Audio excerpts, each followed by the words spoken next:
大家下午好啊！欢迎大家参加这个 Rust 语言技术论坛。我是本场的主持人张汉东啊，大家也可以叫我 Alex。那么在下午的分享之前呢，就是占用大家1分钟时间啊，可以扫描一下屏幕上的二维码，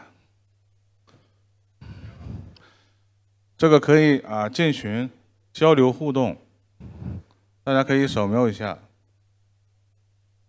现场可以就是用微信来，对。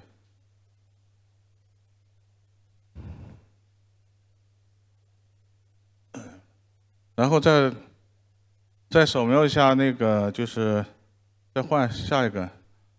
这是一个就是调查问卷啊，就是大家可以填一下你参加的这个论坛的名字啊，并且向我们本次论坛的分享的专家提出一些问题。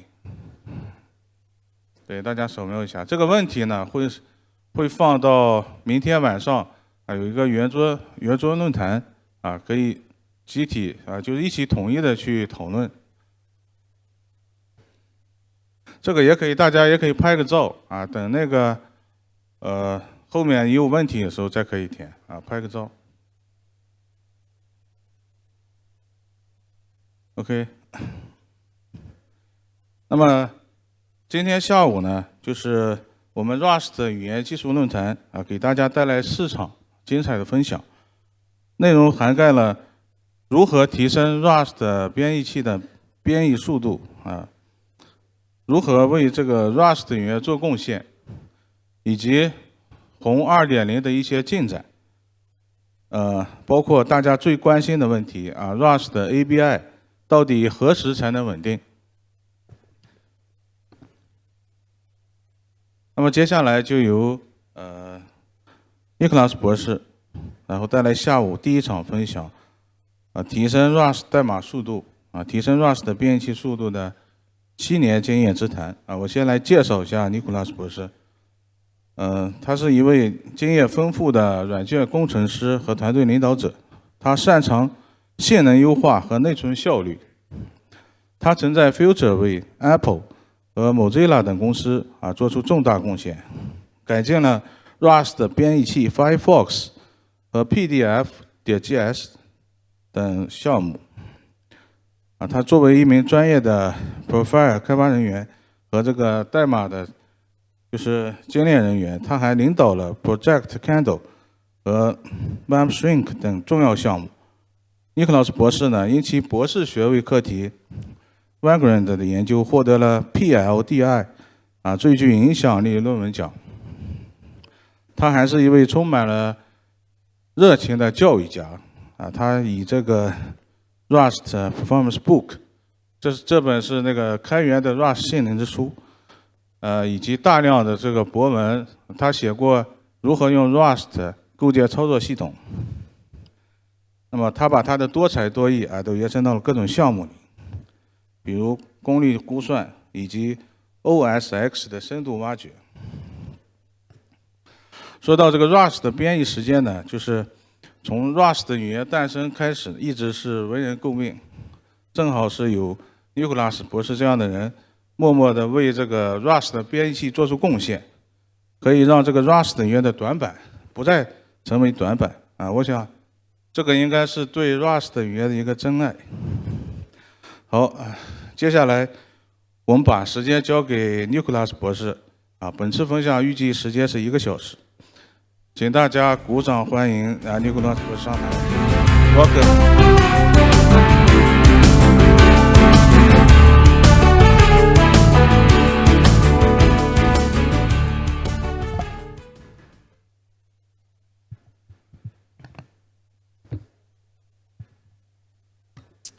Hello. Thank you for having me. My talk is called Faster Rust Code, Lessons from 7 Years of Speeding Up the Rust Compiler. So I'll start with a little bit of information about me. So I'm a member of FutureWave's Rust team. I have quite a bit of experience with profilers. I've written or co-written a number of the profilers that come with Valgrind, and I've also worked on profilers that are part of Firefox. and I have a decent amount of Rust experience. I'm a compiler team contributor and a member of the compiler performance and binary size working groups. And I've also worked on Rust C-Perf, which is a performance monitoring framework that we use for the compiler that I will talk a little bit about later on in this talk. So my Rust work is mostly focused on the speed of the compiler, trying to make the compiler faster so that compile times are shorter. This is a topic of interest to many people. It already got a couple of mentions in this morning's sessions, and it's always a topic of ongoing interest. I have a long-running blog series that started 7 years ago called How to Speed Up the Rust Compiler, and I'm now up to about 15 or 16 posts in that. And in these posts, I generally just describe changes that I've made to the Rust compiler to speed it up, and then also some changes that other people work on, and generally just tracking the speed of the Rust compiler. And I've also written something called the Rust Performance Book, which gives a lot of information about how you can make your Rust code faster. And so I'm now going to tell you a little bit about the contents that are in that book and give you an idea of some of the ways that you can speed up your Rust code. So the book basically contains everything that I know about how to speed up Rust code. I wrote the first version of it in 2020, and the way I did it was I basically just went over almost 200 pull requests that I had written, and I just looked at them all and I put them into groups and saw which patterns showed up multiple times, and this basically gave me almost like a chapter layout for the book, these categories, and then it sort of went from there. The book is intended to be a very practical and real-world based thing, so there are links to a lot of those pull requests in the book. So it'll talk about a principle, and then you can see links to actual real pull requests that apply that principle, which I think is important. The book is aimed at intermediate and advanced Rust users. I feel like beginner Rust users have enough to worry about just understanding the language. They probably shouldn't be focusing too much on performance. And the book, even though it's called a book, it's not actually that long. If you print it out, it's probably about 30 pages. Deliberately made it quite concise so that it doesn't take too long to read, so you don't have to spend a long time on it. So here's a screenshot showing the front page of the book. It's available online. It's easy to find. There are about 20 chapters, and that's what it looks like.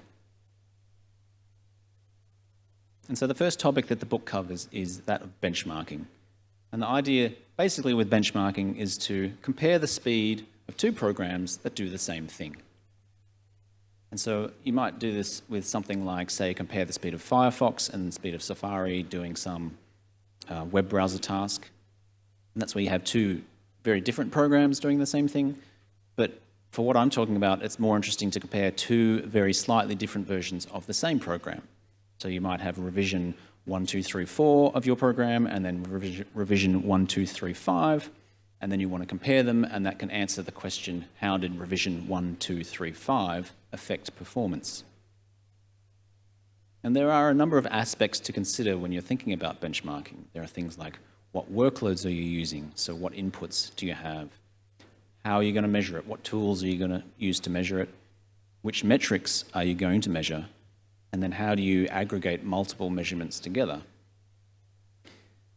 The benchmarking can be a challenging topic. It can be hard to do well, and it's often quite intimidating, and people feel like they don't want to start. So I would emphasize that, in my opinion, mediocre benchmarking is better than no benchmarking. It's better to have something that does an okay job than if you don't do any benchmarking at all and you're not tracking performance at all, then obviously you can't make any progress.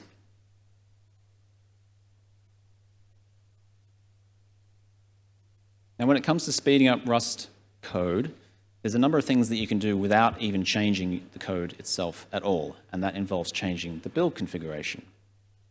The single most important thing is to do release builds instead of debug builds. By default, the Rust compiler does debug builds. These are a lot slower. If you instead run cargo build -- release, you'll get optimized code. It's quite often people who are new to Rust, they try something and then they post online, I wrote some code and it's not running as fast as I thought. I thought Rust was supposed to be fast. And then somebody says, are you doing a release build? And then they try that and they say, oh my goodness, it's 10 times faster. That's fantastic, thank you. Another useful thing, there's a compiler feature called link time optimization. Comes in two flavors, one called thin, one called fat. The idea here is that at link time, at the very end of compilation, when all your different crates are being linked together into a final executable, the compiler can do some extra optimizations that consider the whole program. And the thin version is a little less sophisticated, doesn't do quite as good a job, but it runs a little faster. And then on a similar note, there's a feature called code gen units that you can adjust. So the idea with code gen units is that the compiler will break your code into a number of chunks and then do code generation on them in parallel. And the reason for this is that it makes compilation quite a bit faster, but there are some optimizations that can be missed because of this breaking it up into chunks. And so if you set code gen units to 1, it won't break it up into chunks. It'll consider all the code in one big single chunk, which lets you do more optimization at the cost of compile time being a little higher. Another more advanced technique is called profile guided optimization. The idea here is when you turn it on, the compiler will, when it compiles your program, it will insert some special instrumentation code into the compile code, and then you can run your program on some representative data, and it will make measurements, and then you can recompile your code, and the compiler will take those measurements into account and optimize the code further. And this can be quite effective. Wins of 10 or 20% are not unusual. It can be a bit fiddly to set up, but there's a new cargo command called cargo PGO that makes it quite a bit easier. So that's nice. And the general theme you'll see here is that if you're willing to pay for longer compile times, you can often get higher code quality. So there is that trade-off there.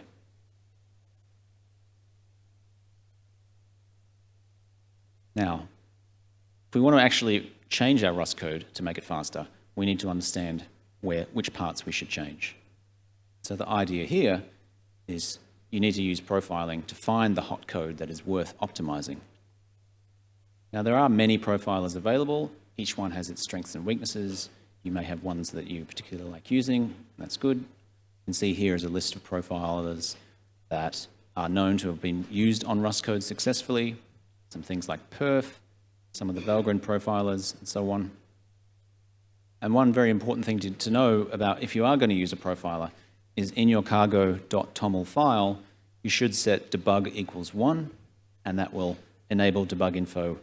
And without that, you won't get file names or line numbers in a lot of the profiling output. So that's a very important thing to turn on.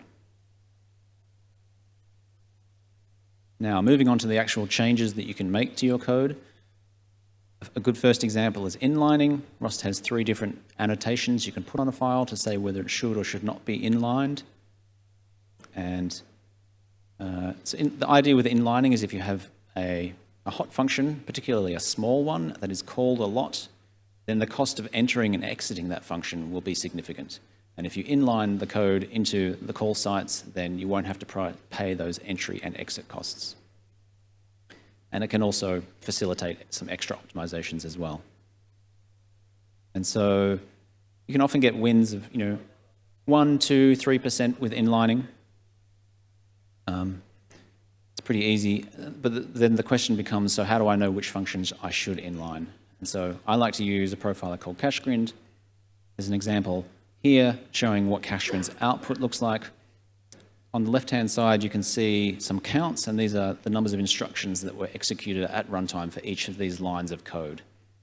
And if you look at the function at the bottom, which is called not inlined, you can see that the first line and the last line have numbers next to them, 400,000 and 200,000.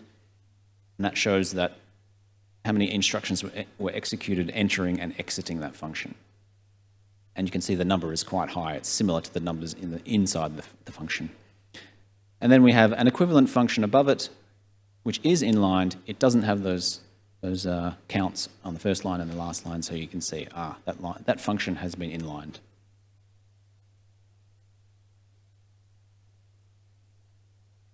Another important thing to know about is hashing. So the standard library has hash map and hash set, very commonly used structures. The default hash algorithm they use is very high quality, but it's also very slow. It's called SIP hasher, but there are some alternative versions that use a different hash algorithm. Some of these include FX hash, FNV hash, and A hash. And to give you an example of the effect of this, the Rust compiler itself uses FX hash. I tried last year at one point replacing the use of FX hash with the default hash algorithm, and it made the compiler anywhere from 4% to 84% slower. Now, the compiler does use hashing quite a lot, but still an 84% regression just from using a different hash algorithm tells you how much of a difference there is here. So it's definitely worth using one of these alternatives, or at least trying them to see if they help. And if you find they do help and you choose to use them, it's easy to accidentally reintroduce uses of the default hashing algorithms by mistake, because somebody just doesn't think about it, they just type hash map or hash set. And if you want to make sure that doesn't happen, Clippy, the linting tool, has a lint called disallowed types, where you can specifically ask it not to allow the use of certain types. So you would list hash map and hash set from the standard library, and then Clippy will tell you if you use them by accident. So that's a useful thing to know that a lot of people perhaps don't know about. So the next topic is heap allocations. This is a big topic.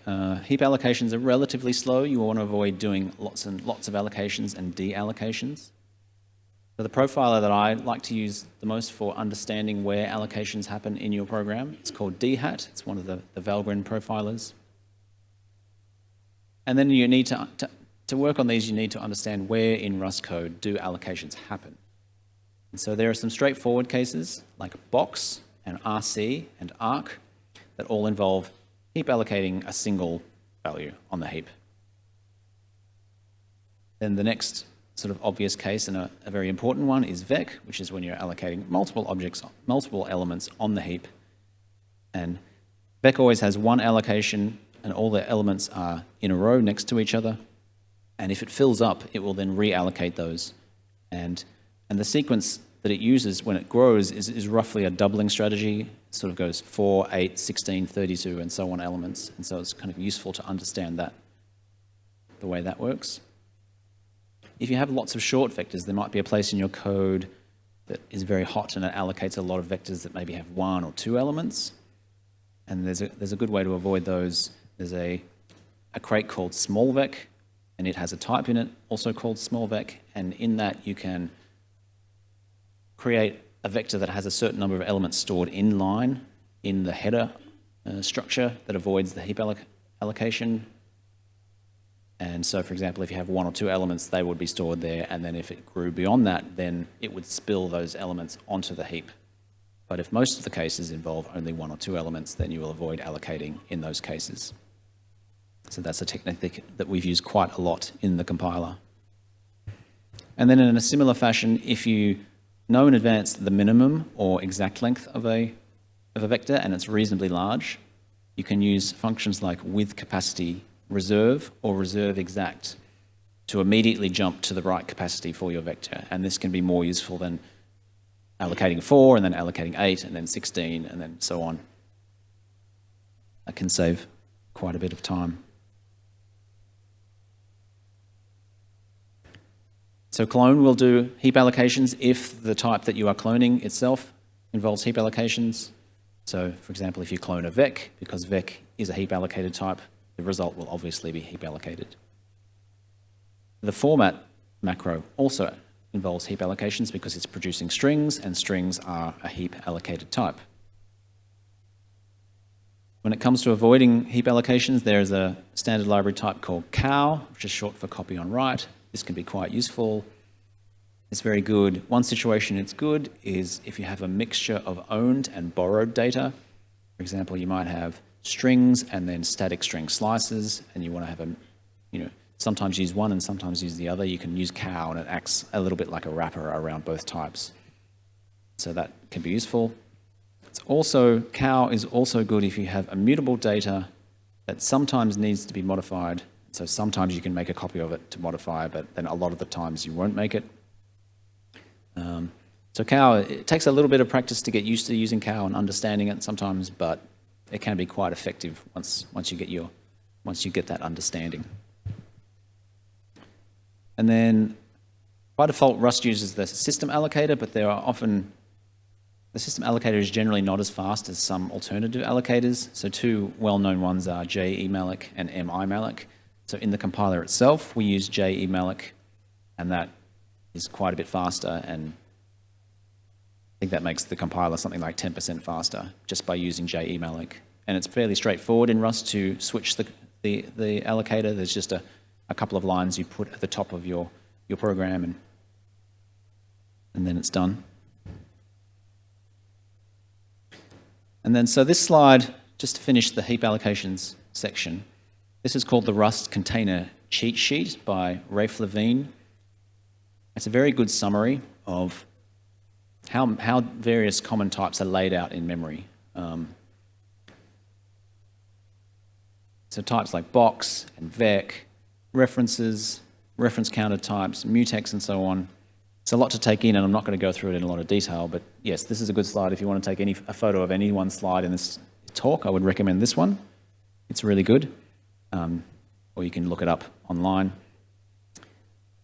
I understand this stuff pretty well, but I still occasionally refer back to this just because seeing in the diagrams, drawn so nicely is very, very clear for the mind.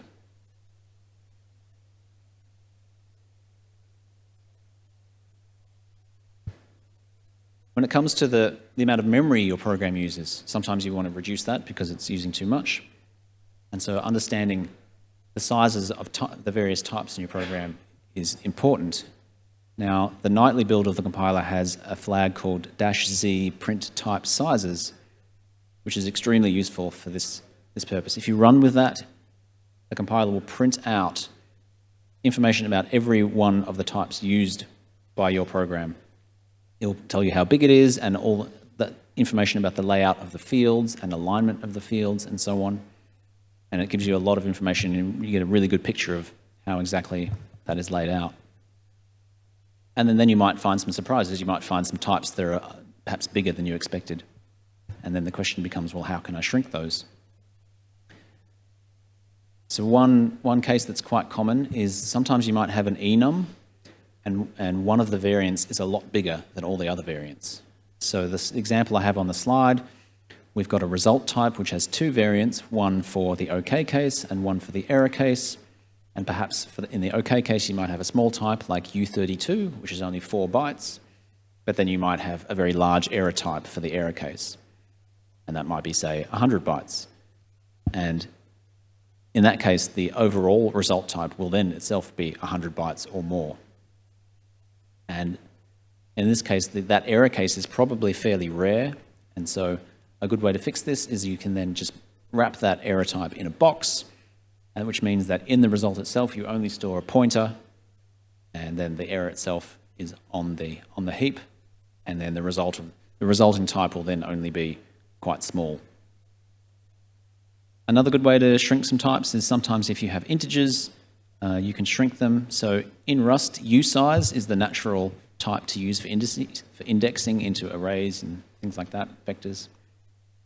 But sometimes usize, which is 8 bytes on a 64-bit platform, is more than you need. You don't need that many. So it's possible that a U32 or even a U16 might be sufficient for your particular case. Another technique, there's a type called a boxed slice. So this is an alternative to vector. It's similar to vector, but it's immutable. It can't be grown or shrunk. And so if you have a case where you don't need to grow or shrink a vec, then you can use a box slice, and it's one word shorter than a vector, which might save you some space. And then finally, if you have types where the size matters and you've taken the time to shrink them down and save your saved memory, you want to make sure that somebody doesn't accidentally make a change that then makes them bigger. And so you can use the static assertions crate, which has a a macro called assert EQ size, and you can use that to check that a type has exactly the size that you expect it to have. And if that ever changes, then you will get a compile error and know that something has gone wrong.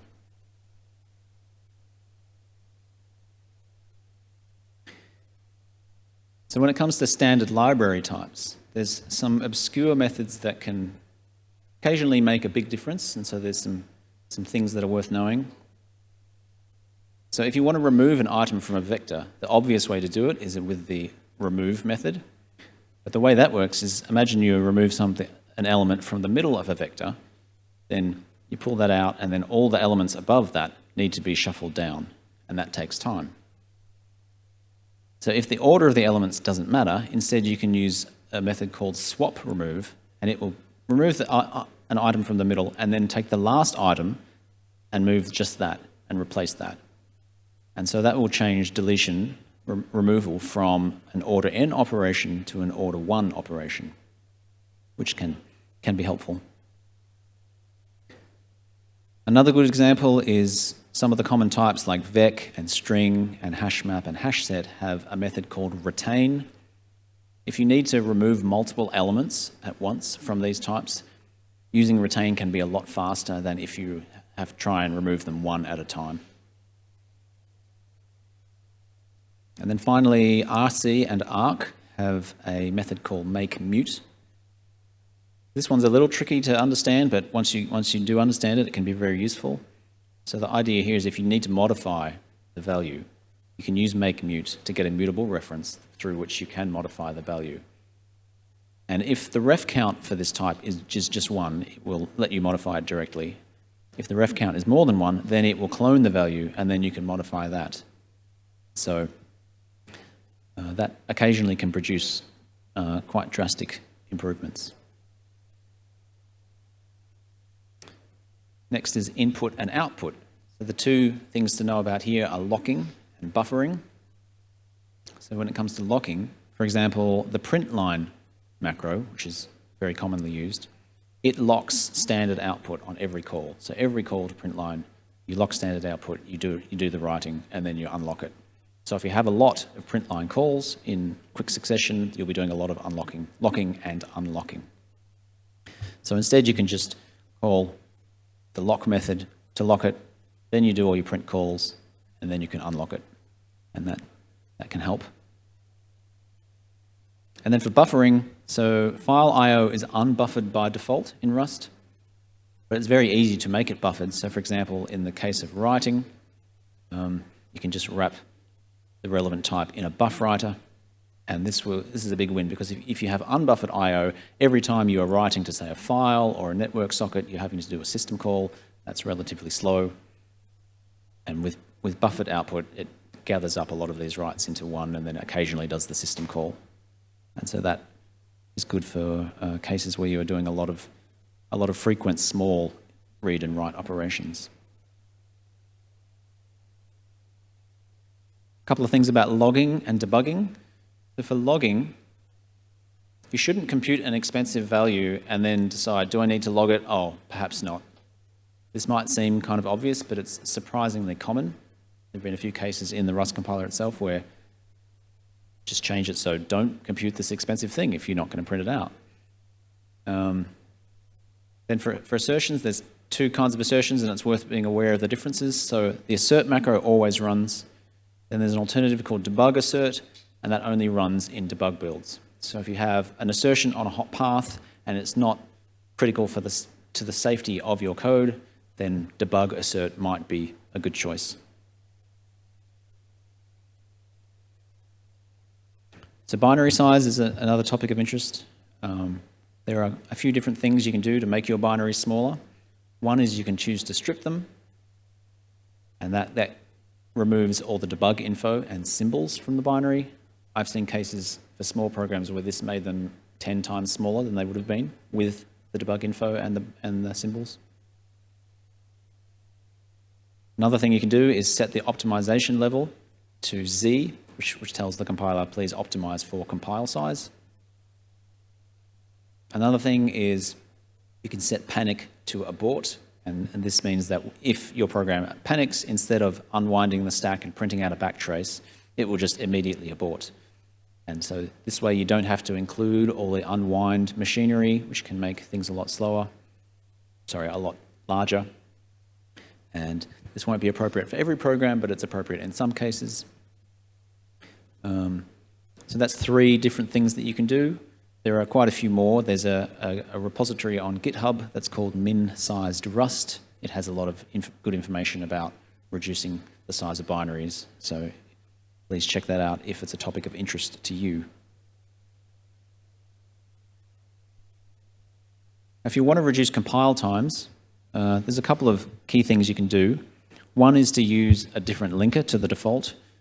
So it sounds like a familiar story. It's like the allocators. By default, we use the system linker, which is okay, but is relatively slow. There's an alternative one called LLD that is generally a lot faster. If you just add this one line to your cargo.toml file, then you will get much faster linking and life will be better. Then a more sort of tricky but potentially rewarding thing is if you compile your code with the dash timings flag, you will get a graph that looks like this. And this gives you a great deal of information about exactly how your program is being compiled. So in this picture, every line is a different crate and thus a different invocation of the compiler. And you can see some of them and time is on the x-axis, so you can see some of these take a long time, some of them take a short time. You can also see dependencies between them, like which ones do you have to compile before you can then compile the ones that depend on them. You can see there are places where we are able to compile quite a lot of things in parallel, and then there are parts towards the end where we can only compile one at a time. And so if you see a graph like this, you can sort of maybe look at some of these crates and think, oh, if I've got one crate that's being compiled just by itself and it's very large, maybe I can break that into 2 and then get a little bit more parallelism in there, that sort of thing.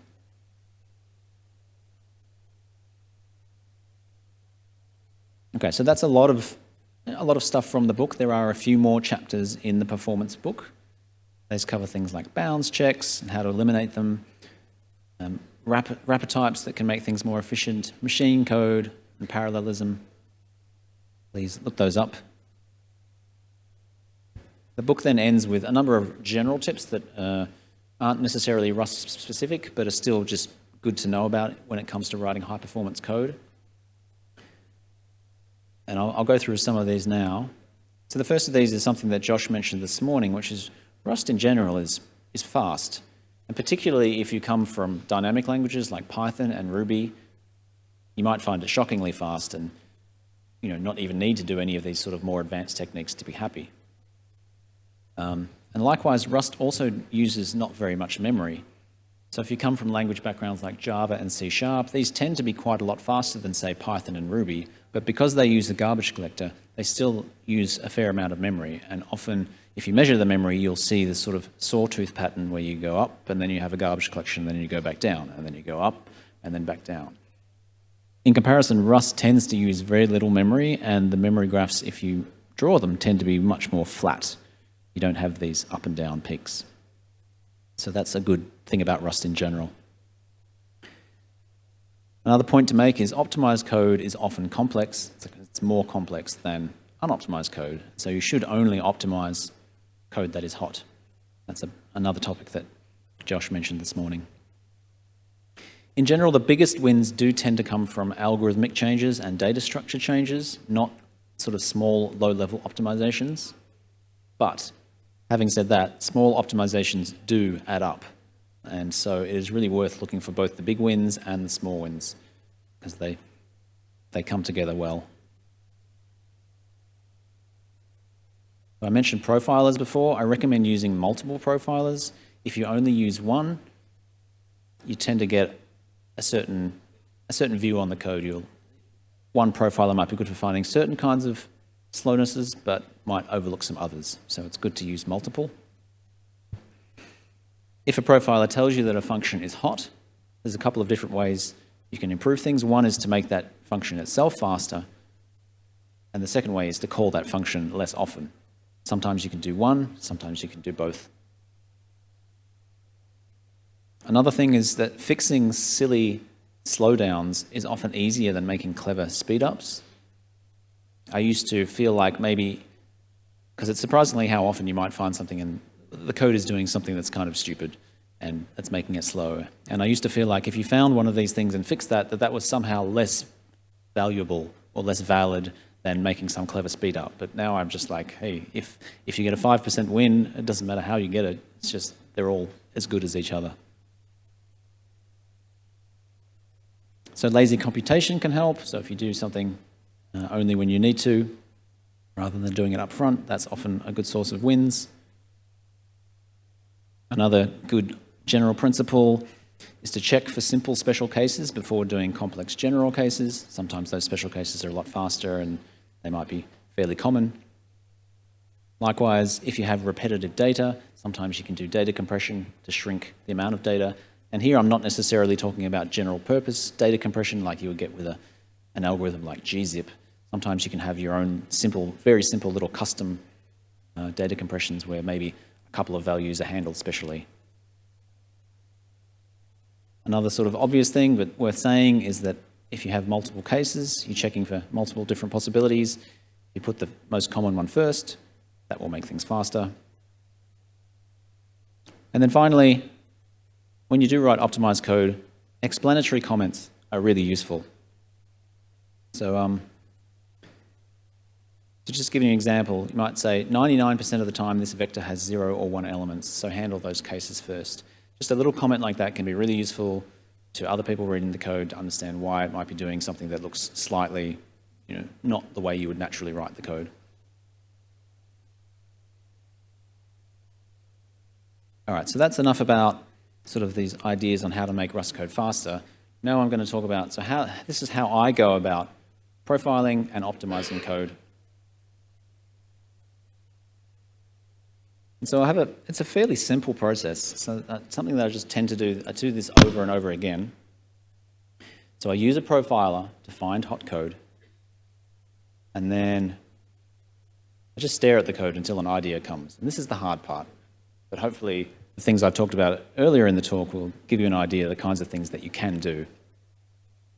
And then I make a change and I measure it and I record the result. And if it's an improvement, then hopefully I make a commit, and otherwise I discard it. And so with this process, the staring at the code until an idea comes part, as I said, is the hard part. Often just with time, you just sit there and think about it. Maybe you come back the next day. There have been a lot of times when I've thought, I can't possibly optimize this code anymore. And then a few hours pass and I'm like, well, maybe I could try this. And so that's definitely don't want to give up too early. And so in order to do this process requires a couple of things. So one is you want to have a profiling and measuring setup that's pretty easy and fast to run. So if you can, say, do a cycle that takes 30 seconds to evaluate a change and find out, how has this helped performance, 30 seconds would be good. If it takes 30 minutes to do that, then that's not so good. It's obviously going to take a lot longer to do iterations. You can't do as many iterations. It'll take you longer to do experiments and so on.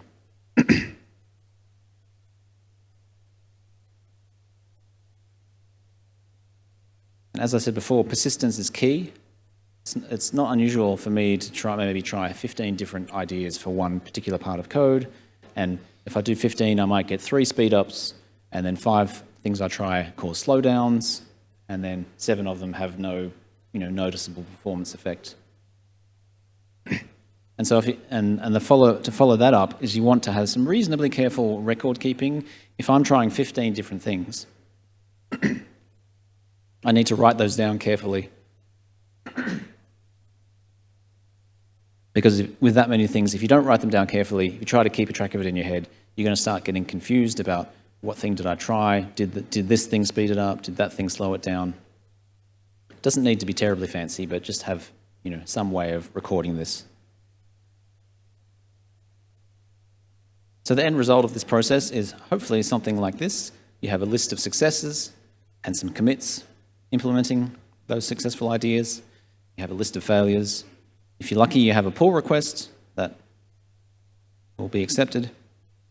And a final thing to mention is that it's a good idea to keep these lists around. So I used to, generate these kinds of lists and then just delete them when I thought I'd finished with the code. It's like, oh, I'm done with that.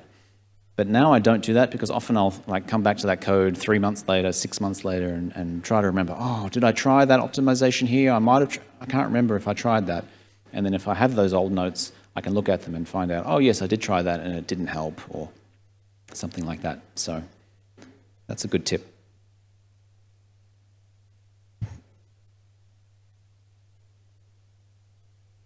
All right, so the next section of my talk is going to be about tracking performance, because it's one thing to speed up your code, but if you just do it once or you do it occasionally, there's always a chance that you might also introduce slowdowns, and that wouldn't be good. So I'm going to talk about this in the context of the Rust compiler, how we go about tracking performance for the Rust compiler and making sure that it's always improving, because that is the primary goal, to have steadily improving performance. And the way we achieve this, a very important thing is that we measure every single change that gets merged into the compiler. We measure the compiler's performance after that. And the reason we do this is that it's quite often that somebody will make a change that they don't think would have any effect on performance, and then it does. It makes the compiler a little bit slower. And so you need to measure every change. And if you do measure every change, then it's hopefully fairly easy to detect all performance improvements and regressions, assuming that the way you're measuring speed is actually reliable. So we have something called Rust cperf, which is the way that we do this. So it has two components. The first component is a benchmark suite, which is a collection of interesting Rust crates. And then we have a harness, which is the code that we use to run the compiler on the benchmarks and measure it. So the benchmarks, we have two categories, two main categories. In the first category of the primary benchmarks, we have 19 benchmarks. So these are all real-world crates, things that a lot of them you would have heard of, things like Surday, ripgrep, clap, diesel. These are real versions of the crates just pulled from crates.io with no changes, so we're measuring very real-world cases here. And then we have secondary benchmarks, which are a little different. They're things like micro benchmarks and stress tests, sort of extreme examples of code that might stress the compiler, some particular part of the compiler in a certain way. Now, our policy is to review these every 3 years, especially the primary benchmarks. Sometimes we will add or remove a benchmark outside that 3-year review period if we feel that, we will remove a benchmark if we feel it's not being useful anymore, or if we'll add one if we feel like that would improve things. So the good thing about changing benchmarks is that you keep your benchmark suite fresh and representative of the code that people are writing today. The downside is that changing benchmarks does interrupt your data. And so we also have a third category of benchmarks that we call stable. We have 10 here. And the idea here is to provide the long view of like 5 years or more. And so what this means is that these benchmarks haven't changed in a long time, so they're quite old code.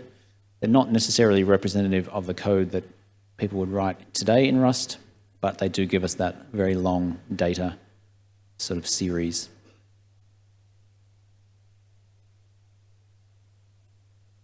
So there's a number of different configurations that we measure the compiler in to sort of reflect different ways that people use it. There are 4 different profilers: check, debug, opt, and doc. And then we have a number of different scenarios for different ways of invoking the compiler using incremental compilation and non-incremental compilation. And you put profilers and scenarios together, we end up with at least 13 compiler runs for each benchmark. So that's quite a lot. We're testing it in quite a lot of different ways. And if that means a full run of the whole suite, the 40-something benchmarks that we have over 500 different compiler runs. So it's quite thorough.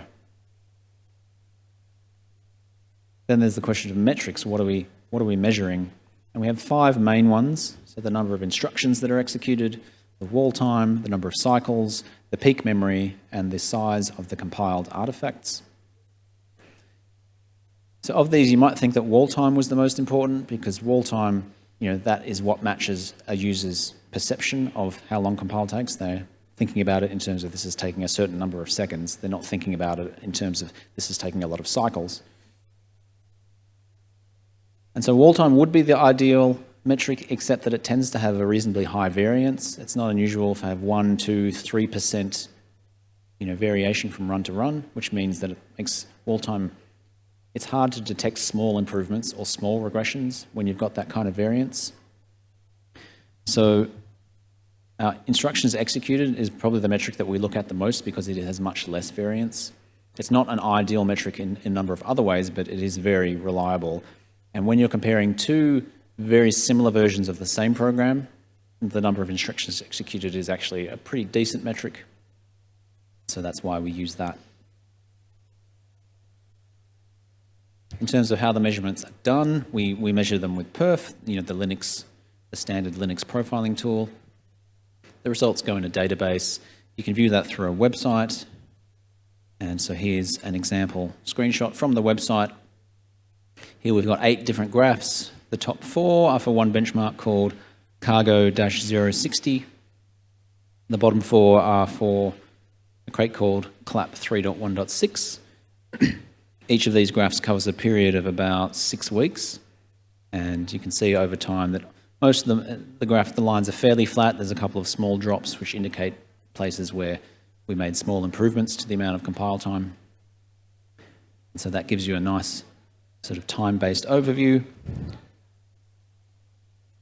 We also have another view where it's a more text-based view where you can compare 2 points in time and find out all the changes. In green, changes in the change column indicate things that got better, and red indicates things that got worse. And so that's another good way of looking at the data. And then this one shows results from those stable benchmarks that I mentioned earlier. This is a much longer time period. Here, this graph goes from the current day all the way back to Rust 1.28, which is about 5 years ago. So this gives you a sort of a rough idea of how the compile times have dropped over that 5-year period. This is for debug builds, but if you look at the other kinds of builds, the graphs look fairly similar. So from this, it's clear that the compiler genuinely has got faster over time, which is very important and very good.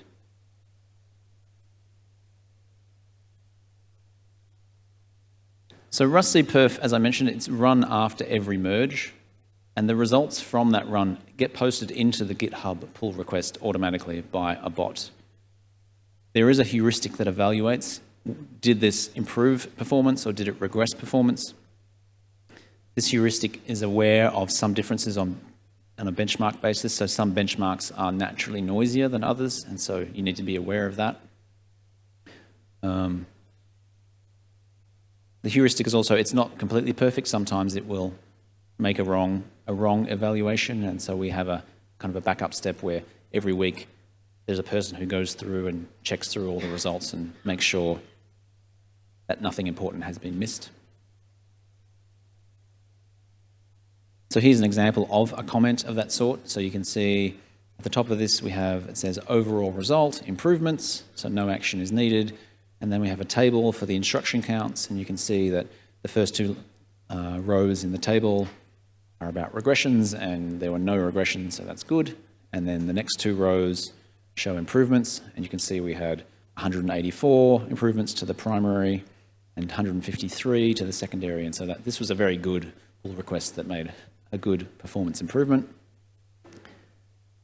If it was a regression, then the label at the top would say, the results are bad, action is needed, please reconsider whether it needs to, improve things somehow or back this out.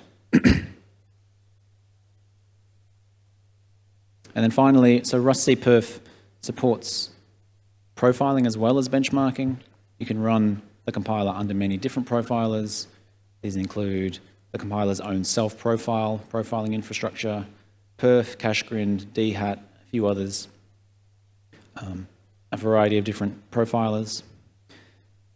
One important case is cachegrind, which supports diffs, so you can profile one version of the compiler, compiling a crate, and then another version, slightly different version, compiling the same crate, and then you can compare the two different cache green profiles, and then it will tell you exactly what changed in terms of the compiler as for why it got faster or slower, and that can be very useful.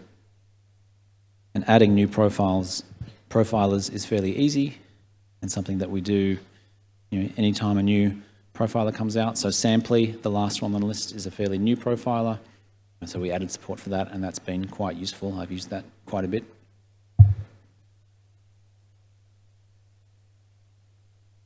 All right, so that comes pretty much to the end of my talk. So a few items to sort of summarize. So I think that profiling and optimization, it does require persistence. It's not super easy, but it is doable with a bit of effort and a bit of thought. Similarly, tracking performance does take effort. Unfortunately, it would be nice if you could do it in a fully automated way. In my experience, you can't do that. You need some level of human intervention to just to check that your automated processes are working well. But that's also something that's worth putting effort into if performance is important to you. Then in general, I think Rust is a really great language for writing high-performance code. I think Josh had that exact phrase in his talk this morning. It's just a really nice language. And finally, if you want to read the performance book, please check out this URL, because that's where you will find it. All right, and that's the end of my talk. Thank you.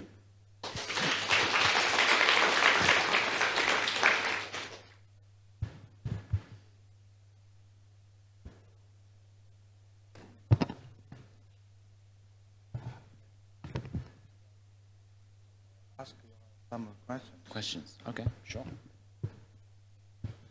非常感谢尼古拉斯博士的精彩分享啊，就是现在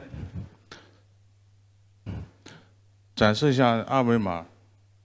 Does anyone have any questions? 稍等 ，wait a second. Wait a second. Wait a second.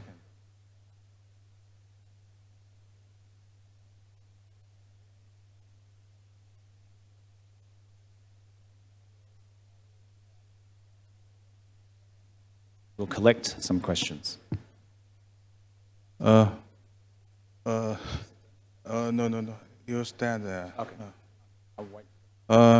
大家扫描一下这个二维码，然后就是给尼古拉斯博士啊，就是提一些问题，可以用于明天晚上的讨论啊，或者拍个照啊，截图也可以。那么现在可以向尼古拉斯博士问3个问题吧。提问人可以就是获取这个开发者之夜啊，这个门票。那个后面那位朋友。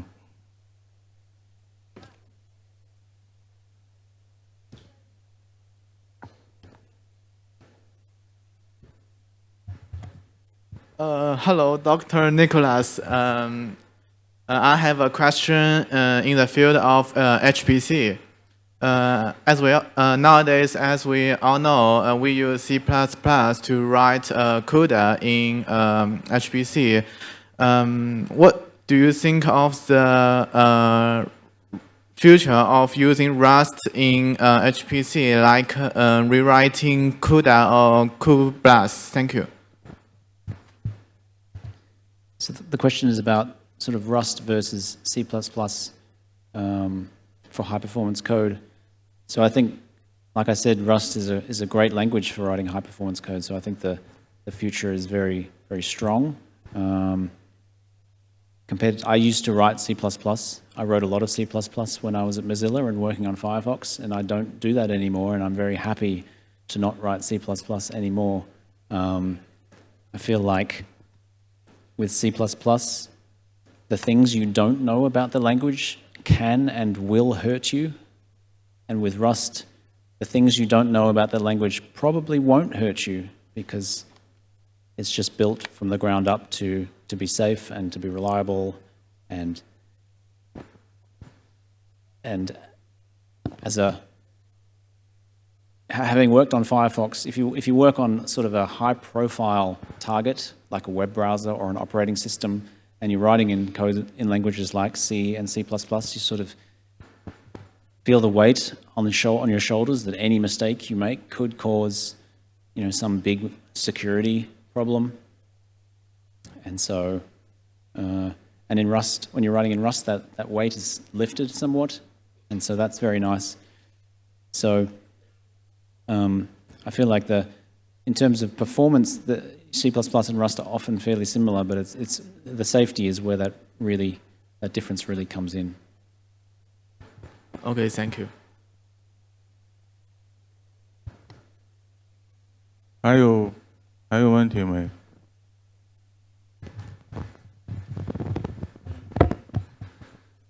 Well, thank you for your talk, Nick. So I had a question. Do you have any general recommendations on creating benchmarks for your application? So not just profiling, but creating representative benchmarks? Do I have any advice on creating benchmarks? Yes, so I think it's, like I said, it is a little bit of a tricky topic, and it's going to vary depending on what your program of interest is. So, I work on the compiler. It's a non-interactive batch program, which is in a lot of ways really nice. It makes it really easy for benchmarking.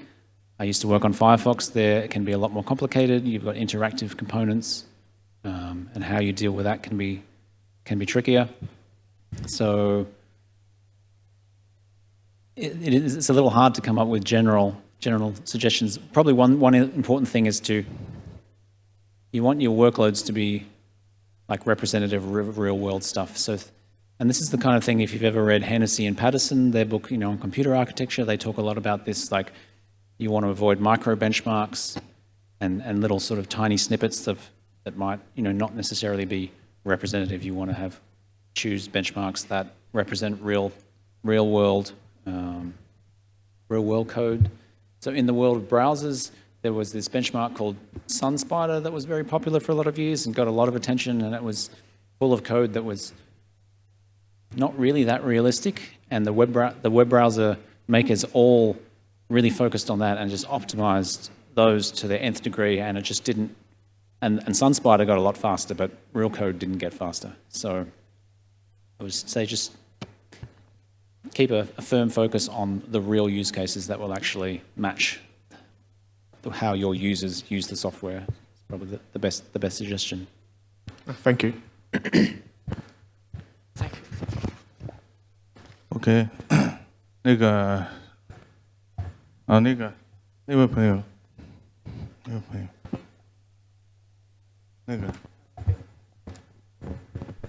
算了。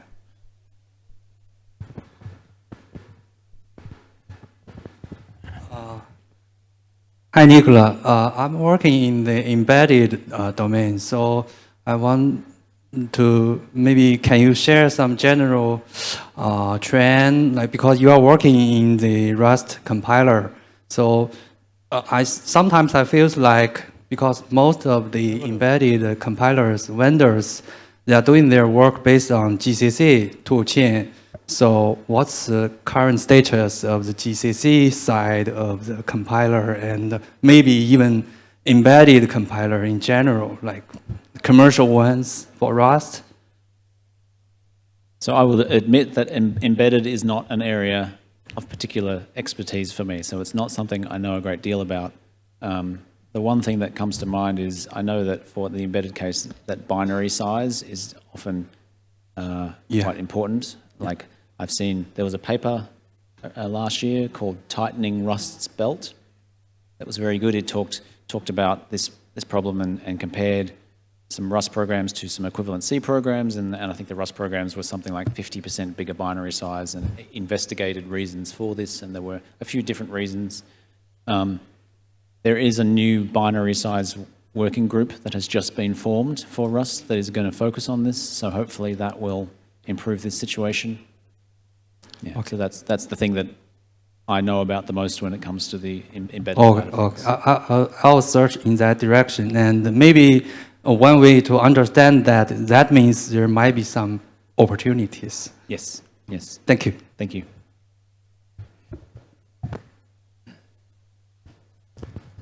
OK， 那个，让我们再次用掌声啊，就是感谢 Nicholas。对，好的，谢谢。那么接下来啊，给大家带来分享的是 Jack Hoey， 他的分享题目呢是从开始到结束啊，为 Rust 的编译器做贡献。Jack 呢是从2019年开始参与 Rust 项目啊，先是为 Chalk 做贡献。这个 Chalk 呢是 Rust 编译器里面的 Trait System， 后来又为编译器本身做贡献。他目前呢是类型团队的联合领导，以及编译器团队的成员，浪团队的顾问，还是领导委员会的代表。作为一名研究小鼠胸腺发育的研究生，他对 Rust 的热情在于类型系统的设计和实验。我之前呢就看到这个介绍非常好奇，为这个小鼠胸腺发育和研究类型系统，它们有什么关系呢？直到我问了 ChatGPT 以后呢，我才理解这其中的内在的联系。其实从这个抽象层面上，两者是相通的。生物学家试图理解这个胸腺它是如何促进免疫系统成熟，而语言开发者呢，则是试图通过 Rust 的类型系统对代码中的内存安全问题进行免疫。所以从这一点来看这可能把这个科学的严谨的这种态度带到 Rust 的类型系统研究里面，这个是非常好。作为 Rust 爱好者呢，我们都是很喜欢 Rust 类型系统。那么接下来我们把时间交给 Jack， 本次分享时间也是1小时请大家掌声欢迎 Jack 上台。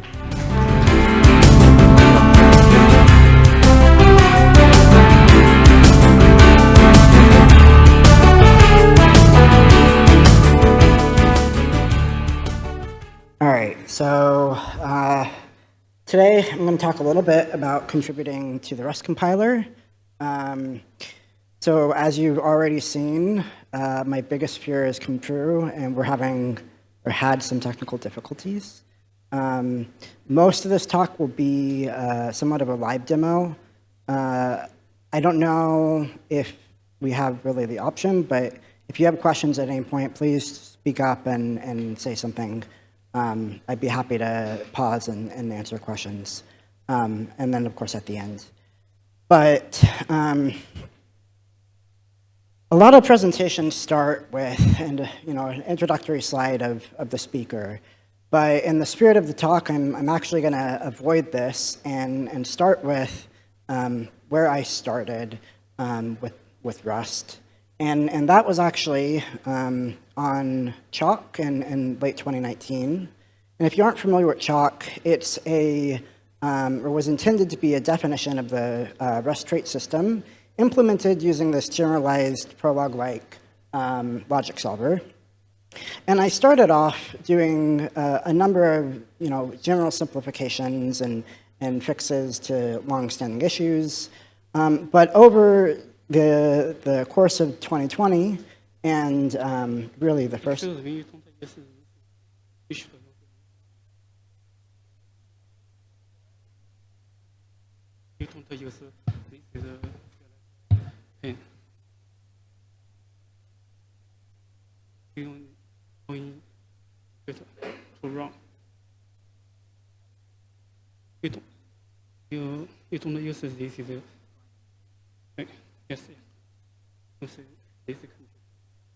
All right, so that's better. So over the course of 2020, particularly the first half, the traits working group, which it was in charge of the Chalk repo, made a lot of progress on Chalk itself, and we did a number of sprints, and these were published as blog posts. And this was really great for getting sort of new contributors in, because a lot of the tasks that we had were fairly small. And I did a lot of mentorship and ongoing work, and during this time I got promoted to the co-lead of the traits working group. And continuing through 2020 and into the first half of 2021, I did a lot of work on Chalk and submitted a lot of pull requests, and this was quite useful. But switching to the Rust compiler, I want to actually say that I lied. My first work on Rust was not Chalk. It was actually a couple months prior on the Rust compiler itself. But these pull requests were a little meaningful in that they were just a couple of tests. So these were just issues that had already been fixed, and I just submitted a pull request with adding regression tests and closing the issues. And at the time, it seemed really big, even though they were not big PRs at all.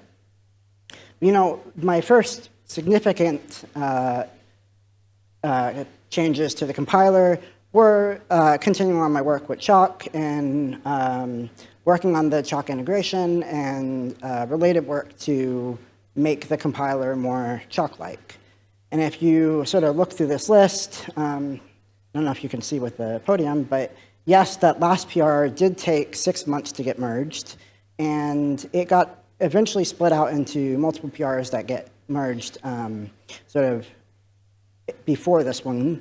And I wanted to point this out because oftentimes when we contribute, especially for bigger PRs like this, it can take time, and that's something to keep in mind, that it's not always quick. And then after sort of working on Chalk and the compiler and doing some of that work, I switched gears a little bit to try to push to stabilize GATs. And I know Josh mentioned this morning, but in late 2021, in August, we published a blog post essentially saying we wanted to push to stabilize GATs, and I naively put a time frame of, I think, 3 to 6 months or something like that. And it took a lot longer than that. So there was a number of big PRs solving a number of different bugs and usability concerns. But eventually, they did get stabilized in October of 2022 in Rust 1.65. And then sort of during that period and in the time since, different things have happened. I have done different types of compiler work.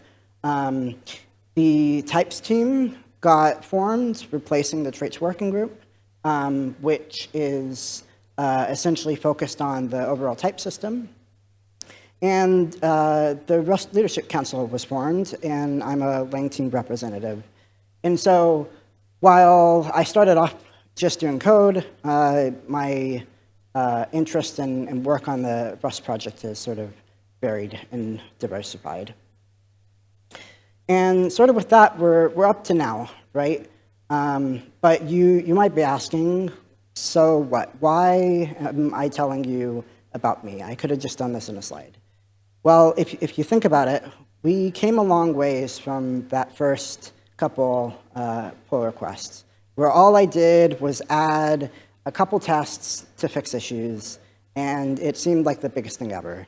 And I wanted to point out, all the things I've done because we all start somewhere, and that's sort of why I'm doing this talk today. So in the time sort of since I first started, a lot of work has been done on the Rust Deb guide. And this guide has a lot of information.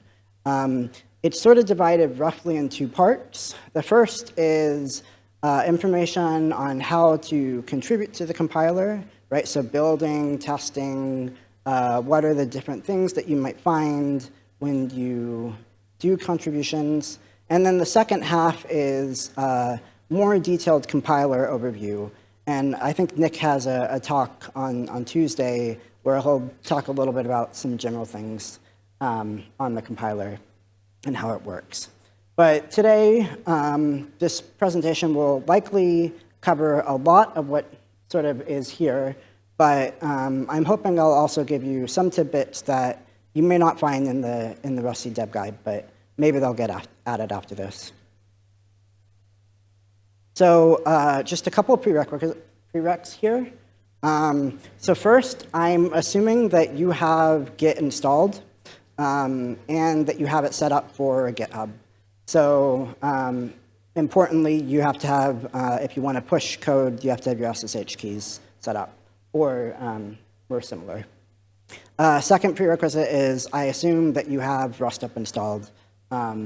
It's not vital to contributing to the compiler, but there is some things that it's useful for, and I'll get to that.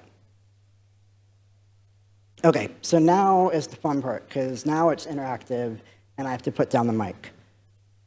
So the first step is going to be cloning the compiler, and if you go to the GitHub page, typically you want to fork it, which will be up here. And of course, I already have my fork. And then you'd go over to code, and then you would have the URLs here. And then you can go and call git clone. Luckily, I've already done this, and I have a directory which is cloned and ready to go. So the next thing to look at, and of course, remember, all of this is going to be in the Rusty Dev Guide, is there's a couple of really interesting things to note here, particularly these three files, x.ps1, and x.py. And these are special scripts that are used to build the compiler. And so if we look and just run /x, the first thing it'll do is it'll download and compile Bootstrap, which is the code that essentially runs the compiler, the compile building process. But then we want to scroll up, and we want to look to see sort of what commands we can run. And a lot of these you might recognize, and they might be self-explanatory, right? So you have your cargo equivalents of build and check. There's clippy and format and different things that you might use. But the one we want to start with is actually setup. So if we run x setup, this is going to help us get our environment set up. So maybe I can make the code a little bit bigger here. Maybe not. But so the first thing that X setup is going to ask you is what type of contribution are you expecting to make? So we could try to modify the standard library. We could try to do tools. But what we're going to do is the compiler. So we'll start with selecting B. The next thing it'll ask is if you want to install a GitHub or a Git hook to run tidy. It's helpful. I personally don't do it, so I hit no. And then the last thing is whether we want to automatically install the recommended Visual Studio Code settings. And I'm going to use Visual Studio Code, and so I'm going to hit yes. Okay, so while that's running, or so while that's set up, I'm going to go ahead and start a check run, just so we know that our compiler is working. And I'll let that run in the background while I continue and get things set up. The first thing that it's going to do is clone the submodules that are in the compiler, and that might take a second. So the next thing to do, if you've never really touched the compiler before, is to install some kind of code editor. I use Visual Studio Code because there's a lot of really good support for both Rust Analyzer and the compiler within Rust Analyzer.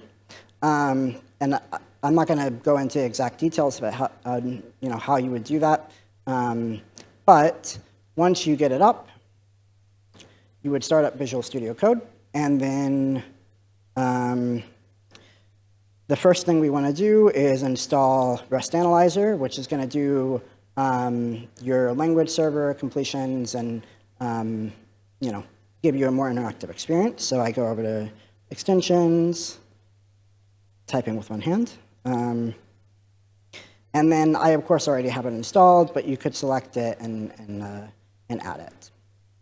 So the next thing is a little trick that is helpful if you are going to be sort of quickly doing compile cycles. And that's to actually tell Rust Analyzer that you want it to build to a separate directory than if you ran it in the command line. So I'm just going to add that real quick, because it'll help things move quicker. And it's not required, and it does take up some disk space, but it's useful.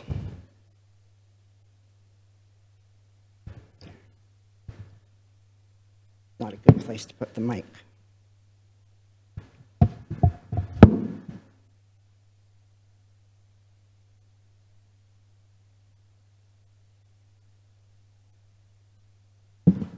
So just two places, the check command and then the build command.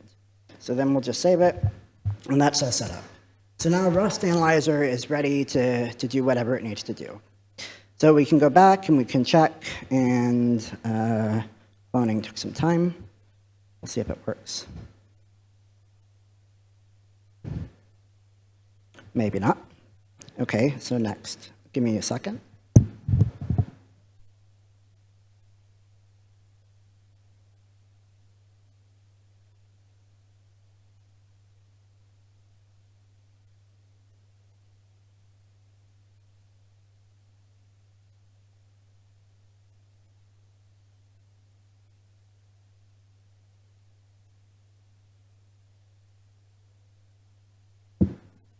So as I said, my worst fear was technical difficulties, but I have backups.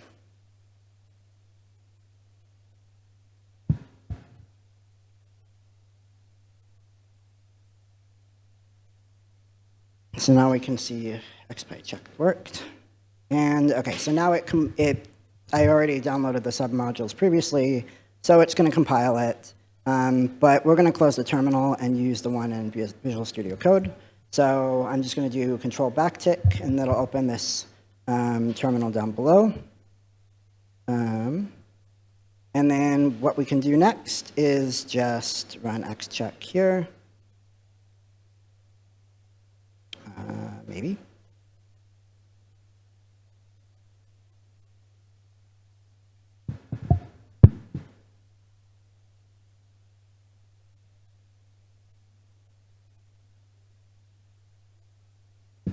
All right, so now it's running there. So now we have our development environment set up. We have an IDE. We have the compiler. It's going to go through and build everything and get everything ready for us. So the next step is to figure out, okay, well, what are we going to actually do? So we're going to start with looking at the GitHub and looking at a bunch of issues. So if you go and look at the Issues tab, it'll take a second. But there's a lot of issues. So you see up here, it says 5,000 plus. I think we're up to 8,900 or something like that, which can be overwhelming. But luckily, the Rust project has labeled the issues pretty well. And there's two tags that I want to point out as being really useful to beginner contributors. The first is going to be this E-easy tab. And these are issues that have been tagged specifically as something that someone who's just starting can probably do. And if you want to be independent and you want to get started, this is probably the easiest thing to do. The next tag is going to be E-mentor. And these are not always easy issues. There's a range between easy, medium, and difficult. But what's really nice about these issues is they've been specifically tagged as someone saying they're willing to mentor you in solving this issue. And sometimes the person who's willing to mentor has already written some notes and said, okay, this is how to approach it. Sometimes they say, I'm willing to mentor, come contact me and we'll talk through it. And generally, whoever's written eMentor is going to be approachable for the duration of fixing the issue. And so this can be really nice if you want a more mentorship style, or if you want to try to tackle a harder problem. But I wanted to just point out that there's a lot of different labels, as you can see here, and the Rusty Dev Guide does have some info on what they are. I go find the slide. Right, so this is in the Rusty Dev Guide, but I'm not going to go to try to find it right now. But there's a lot of different labels, and they all have a different purpose. But we saw this E-easy, medium, hard, mentor, help wanted, and these all sort of indicate the general experience level needed to solve the issue. But there's others like what area of the compiler it relates to, there's blockers, etc. And so if you ever have a question of like what a label means, this might be helpful. Okay, so that being said, we're not going to do this. So I already have some experience, and I know of sort of a class of issues that might be good to try to solve today. And in fact, if we look for this particular search, this higher ranked lifetime error, and I'll show you a specific example, but there's a few issues open here that all, maybe not all of them, but a lot of these have the same sort of really poor diagnostic that came out of the NLL migrant mode transition. And the particular issue that we're going to look at today was posted about a month ago, and a lot of this higher ranked lifetime error issues end up being very similar and a specific type of issue. But I saw this and I noticed it was a little bit different than what I had seen before. So I was like, this looks interesting and also not that bad. And so I went ahead and claimed it. And I said, I'm going to work on this, but I'm going to use it for a talk, so it might take a minute. And I self-assigned here, but there's also Rustbot commands that you can run if you want to assign an issue to yourself, and that's in the guide. So now that we have an issue, the first thing that we're going to do is go see if we can write a test for it. Right? So if we go back to VS Code, we can also see that our check run completed fine, which is good because that means that our compiler is basically ready to be tinkered with. So tests in the compiler are mainly under this test directory, and there's different types of tests, but the ones that we're interested are UI tests. And UI tests are basically written in a way that we can track not just whether a test passes or fails, but we can also know if it does fail, what did the compiler admit. So you might know by now that Rust really prides itself on the diagnostics. And if you get an error, we want it to be helpful. We don't want it to be some unhelpful error, like the issue we see today. And so we want to track what those errors are, and we want to make sure that if we emit an error that it's helpful. So there's one specific subdirectory that I think is pretty good. So it's higher rank subdirectory. And so I'm just going to right-click and make a new file. I'm going to just name it.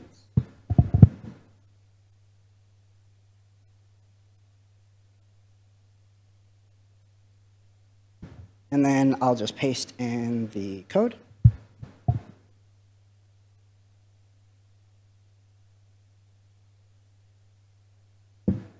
Okay, so we made our test. It's there.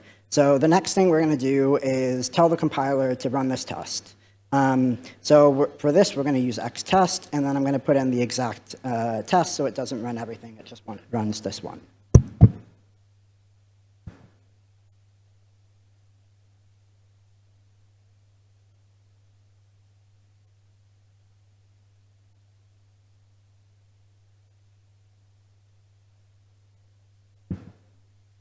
All right, so our test is going to run, but first everything has to compile. It's different than check, but while this happens, it's not going to take that long, but it'll take a couple minutes. I want to talk a little bit about the, nope. So this happened yesterday. I know exactly how to fix it.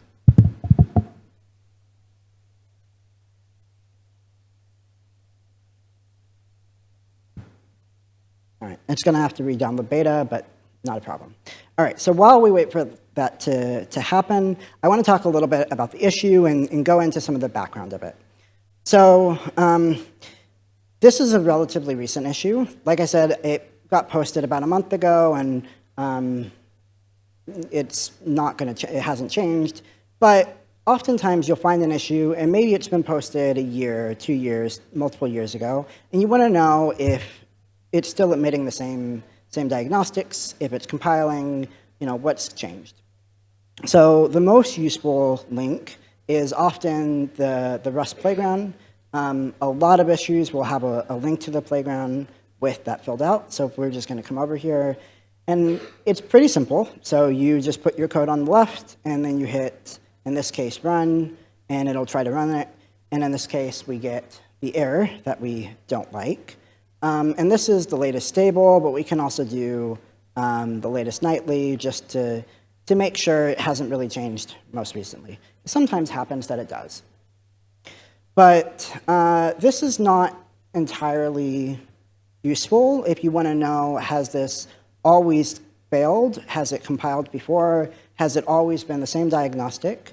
And so to use this, or to sort of check this, what we're going to use is a really neat site called Compiler Explorer. And this is a little bit more advanced than the playground, but it has some nice features. Particularly, it lets you decide what version of the compiler to use, and even there's, I think, support for different codegen backgrounds, backends like GCC. So if you want to test it, that's useful. But we're going to start with looking at Rust 1.64, which, as I sort of mentioned, I knew about this type of error because of my work with NLL and removing migrate mode. So that happened in Rust 1.65. And so if we look at 1.64, before it got moved, we see, while it's not all that helpful of an error, it's better than what we have today. Right, so you get some hint of, one type is more general than the other, even though that expected found is sort of bogus. But the next question might be, did this ever work, right? So if we go back and we can change the version to Rust 1.0, and we can see it still didn't compile. But I did want to also point out that the diagnostics have gotten so much better since then. I mean, this isn't that great. So anyways, we now know that our issue is probably not going to be solved today, but it might. We'll have to see. But we also know that the diagnostics have changed, and we can probably make them better if we're clever. So let's go back to Visual Studio. And it's still compiling, but that's okay. So the first thing I like to do when I'm looking to see, why an error is getting admitted is I just go to search for the error itself. So if we just do Control-Shift-F, and we do higher ranked,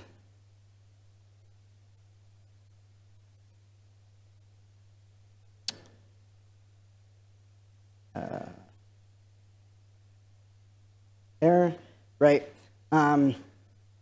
You'll see it actually, we get one instance of the actual error, and I wanted to point out here that I'm only including files within the compiler itself.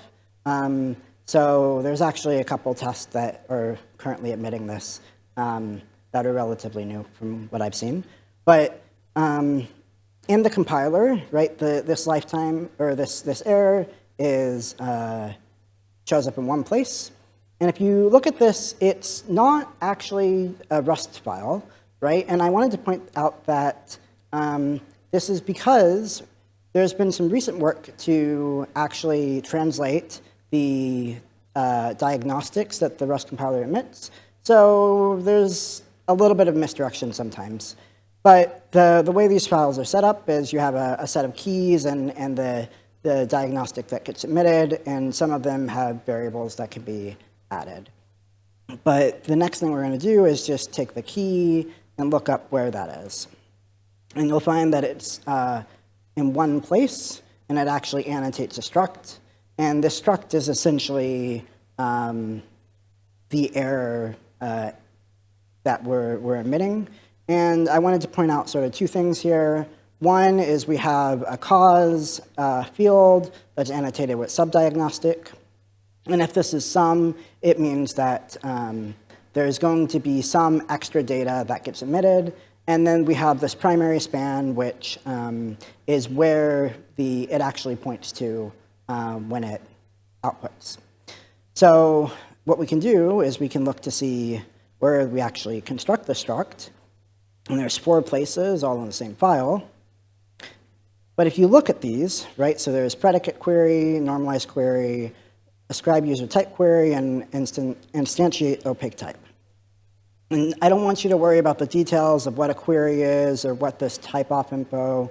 Don't worry so much about it. But what I do want to point out here is that for 2 of these, specifically the predicate query and the normalized query, the cause field has a value. It's not none, which means that if it was one of these that was emitting the error, then we would see some extra info, and we don't.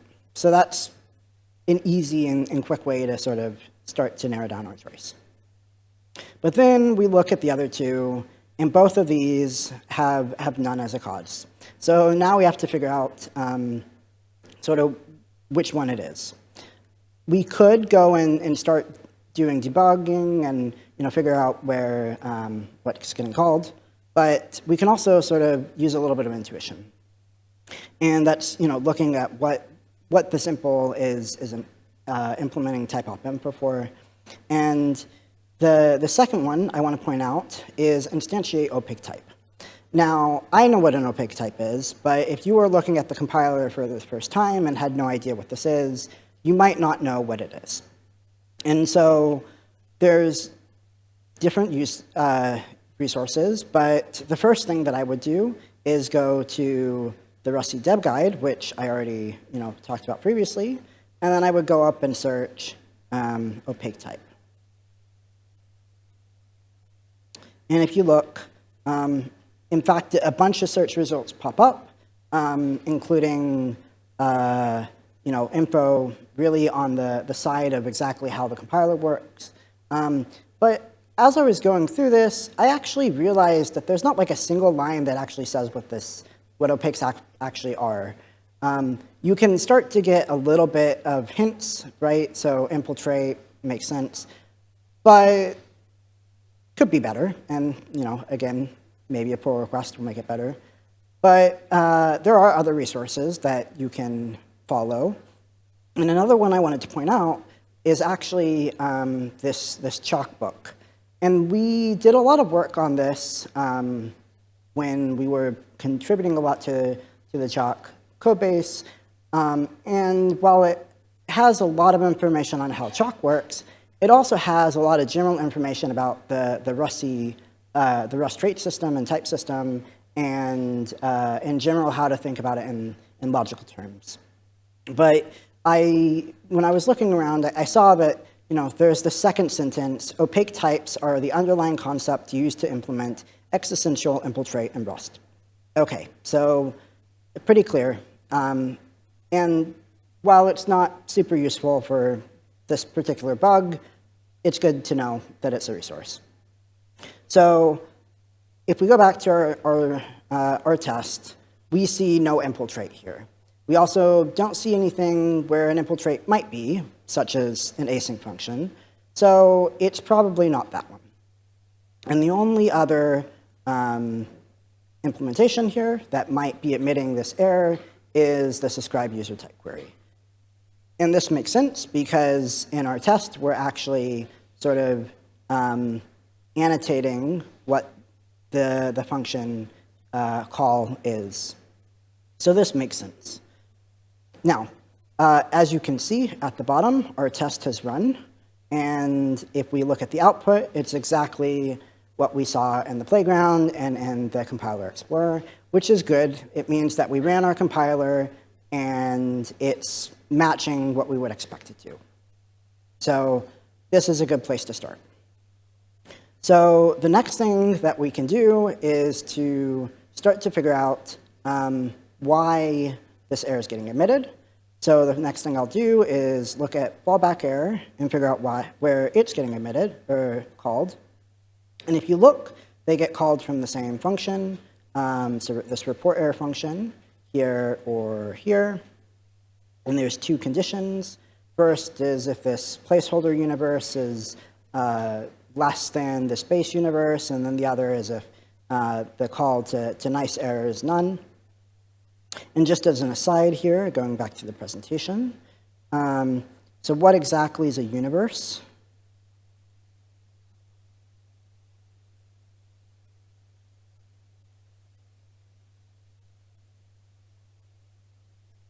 So what's a universe and what's a placeholder? So just a couple seconds here. If you've ever seen a bound or a clause on a function like for tick a, t implements trait of tick a, what you're really saying is t implements trait for any lifetime tick a, right? And internally, when we try to solve this, we represent tick a as an index, right? And so when we do debugging, we might see something like t implements trait as tick exclamation point 1. But to add a layer of complexity, you can actually have nested higher rank things. So this is a higher ranked trait bound.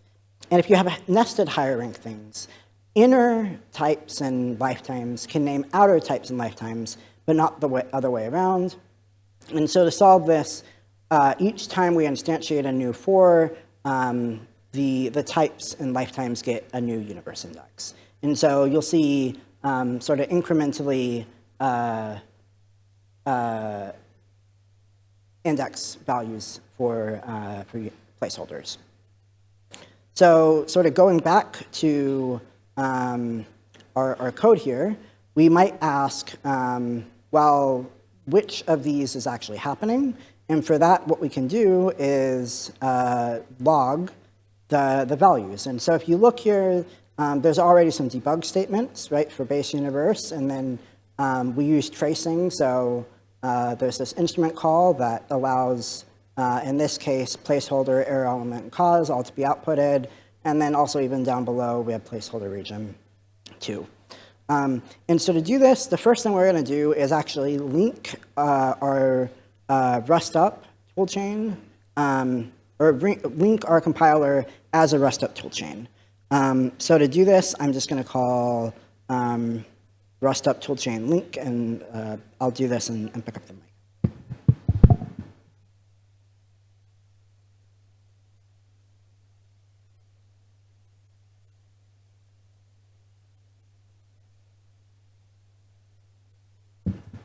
Okay, so we just linked our toolchain, and if we call rustc with that toolchain, we'll see it uses the version we've already built.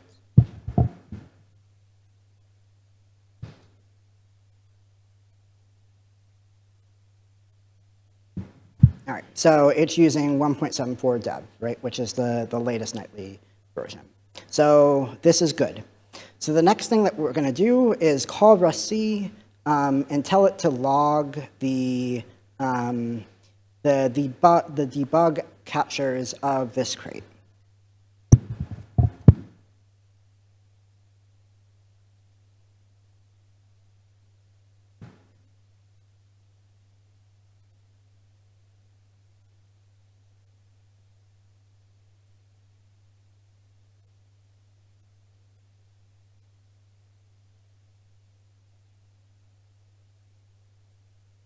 All right, so just briefly, rustc log tells tracing what we want to output.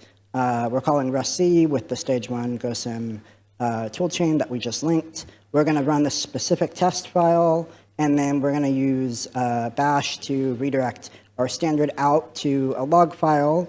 And I put it in the build directory so that Git doesn't see it and commit it. So then we call that, and then what we can do is we can open this up.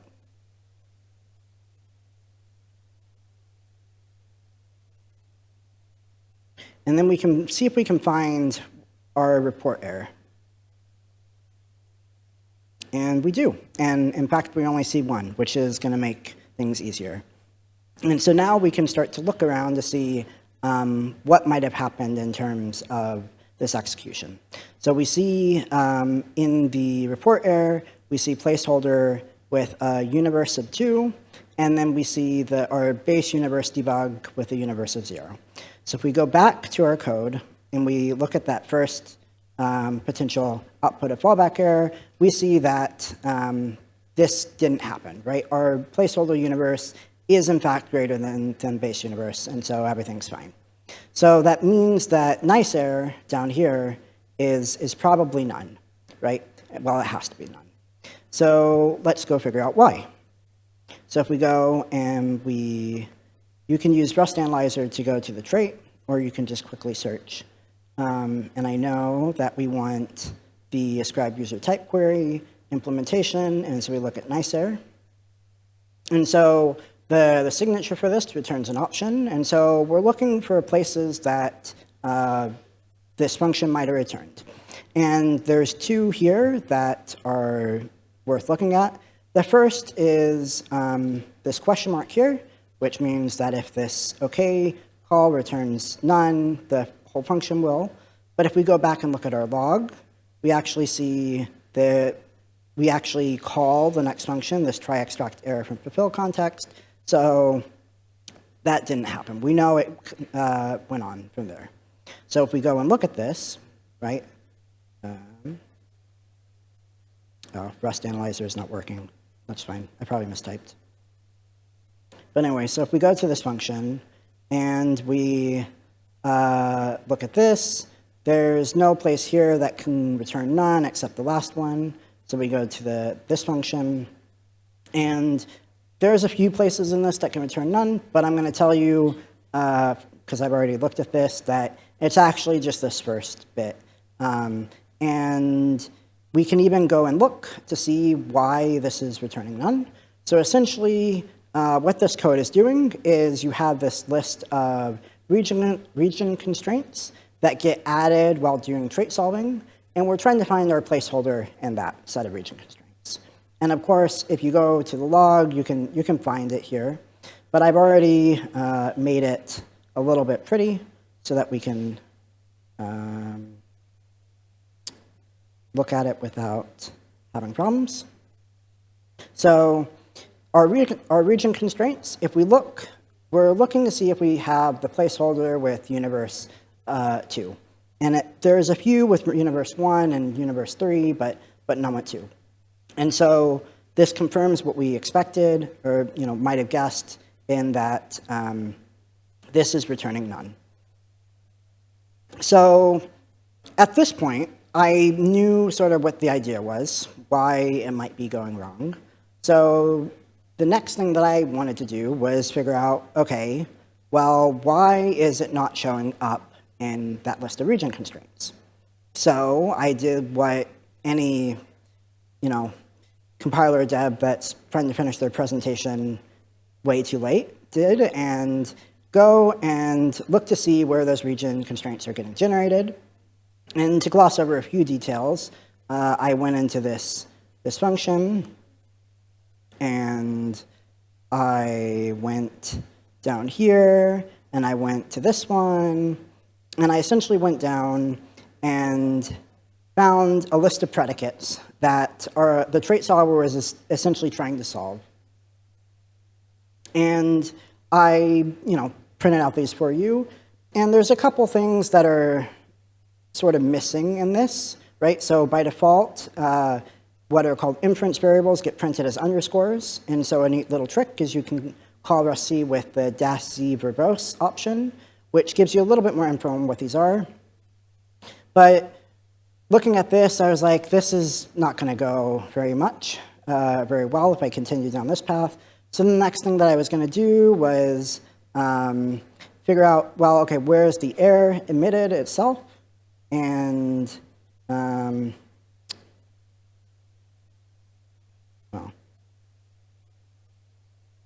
where the error was emitted. And I went into this, and I realized this is not the place to go. And it was about here, and maybe a little bit before, that I was really questioning whether I did the right thing by selecting this issue. And I thought, oh no, I'm going to have to change this 2 days before I have to submit the talk, and it's going to be difficult. But then I realized that it's actually not so bad. And if we go back to our region constraints, and I actually have a better slide down here, one of these things is not quite like the other. And if we go back to our function, right, and we look at where these variables are coming from, our placeholder region gets passed in to this nice error function, right? So it's coming from somewhere else. But our region constraints get generated during this type op, ascribe user type with span. And so this kind of makes sense, right? It means that when we're generating new region constraints, we're generating regions that we didn't previously see. And the reason we do this is for diagnostics, but there's clearly a bug here, right? We don't have complete reproducibility in how we actually generate these. And I could go and try to figure out why, but this is the diagnostics in the error case, right? The compiler is going to fail at this point. And so we want to try to emit the best error we can, but sometimes we have to guess, and sometimes we have to be inaccurate.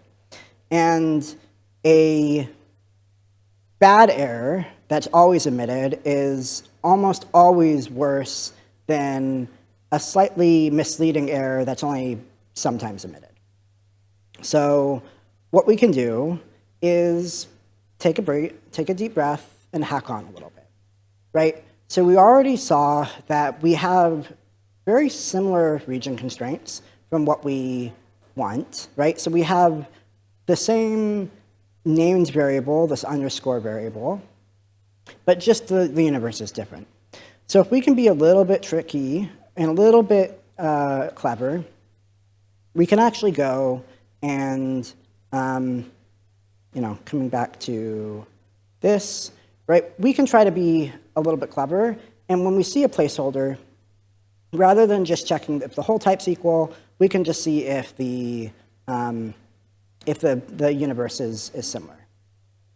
And so if you're not familiar with the compiler, you might not know what the different variants of the regions are, right? And so a useful resource, again, you might find it, you may not, is the RustC Nightly Rust docs. And this is the Rust docs for the compiler. And particularly, you can search for basically any type. And so we're going to search for region, right, which is the lifetime type. And there's a couple layers of indirection here, but we're looking at the region type. And a lot of things are interned in the Rust compiler, including regions. So we actually really want to look at the region kind. And there's another layer of indirection here for sort of abstraction. But if we look at this region kind enum, we see that there's a bunch of different variants. And if we look for placeholder region,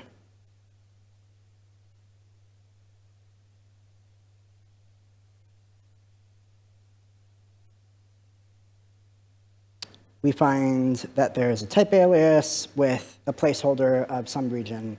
And it's this placeholder type that has the universe.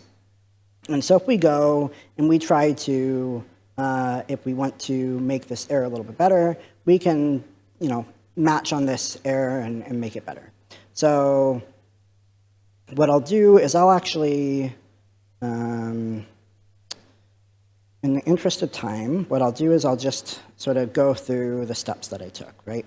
So I started with something really simple, right? So I just took every single time that it tried to find a placeholder in the constraints and just, for placeholders, made them check only the bounds but not the universe.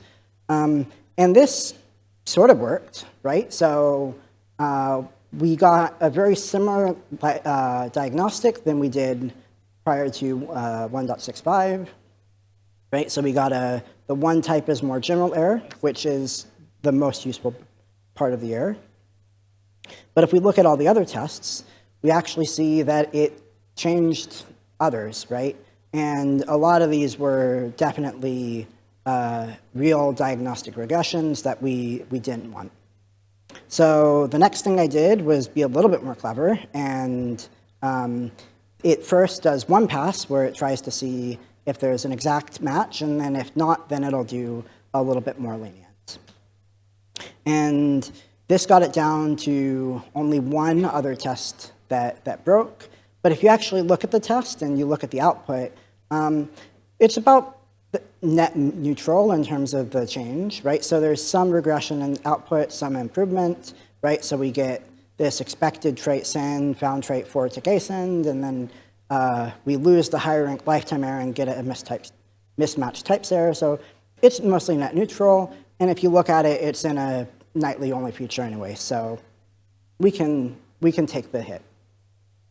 So the reason why the tests are failing is, if you remember, when we run our UI tests, we track to make sure that the diagnostics that we emit, even when the tests fail, don't change.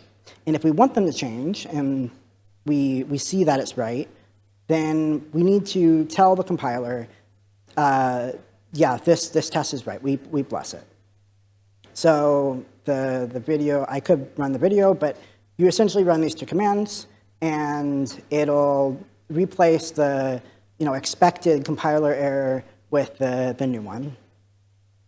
But then we try to run it again just to make sure everything worked, and we see that it didn't work. Or it did, just it didn't completely work. And we get this error, right? So we get this unexpected errors from JSON output. The actual standard error differed from the expected standard error. So this is another step that we take to make sure that we don't accidentally regress things in terms of diagnostics. And if we go back and look at some tests, and we look at a similar test, so this one,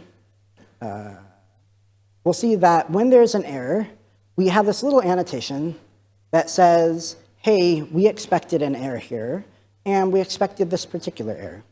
And so what we can do is we can add that error exactly, or we can add the mismatch types annotation and check, and in fact, the test pass. So we have fixed our bug, right? As a little side point, and when we run CI on PRs, if the formatting doesn't work, you can it won't pass and it won't merge. So you can run xformat or xtidy would also work. But then we have our changes, and we can commit our change with Git, right? So this is maybe not best practice for Git, but it's what I do. Sorry. So I check out a new branch, name it something useful. I add everything that I've modified. I commit with a message that's helpful, and then I push to my GitHub repository, and then it shows up. And so at this point, I've already done this before. I already have a branch, and so I can actually sort of live make a pull request, and we can see how that looks. So once you're at a given branch, what you can do is you can go over to contribute, and we can open a pull request.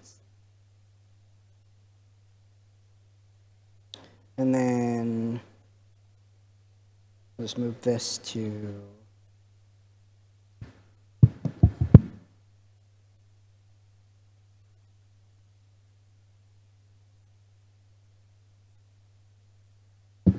so we change the title, and then we'll add fixes the issue number, which is going to be 114866, which means when it merges, it'll close the issue automatically.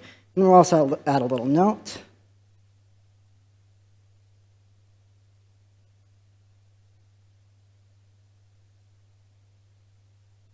Okay, and then if we want to scroll down and just look to see that we had the right changes, right? So we changed this one function where we made it be a little bit more lazy, and we have 2 passes. And then also in this version, I added a couple other debug statements, and those are always okay, right? It always helps to debug, as long as you're not doing extra work that you wouldn't do if you don't debug, as Nick, hinted. But then we look at the test changes, right? So this is the one that was already there, and we can, of course, see that, some net neutral changes, and then we add our new test and the error that we emit, and then we can go up and we can create a pull request. All right, so now it's live, and you can see that there's already been a conflict, so that can be maybe resolved, actually, but I'm going to decline to do that today in terms of time. But I'll do it later, and you can go look and see that it gets resolved. But I wanted to point out here that the first sort of step when a PR gets opened is RustBot comments and assigns a reviewer to you. And then it adds this waiting on review label, and then also tries to add a team using what files you modified. But over the review process, you'll go from it'll sit in waiting review, the reviewer will review and say, okay, back to author.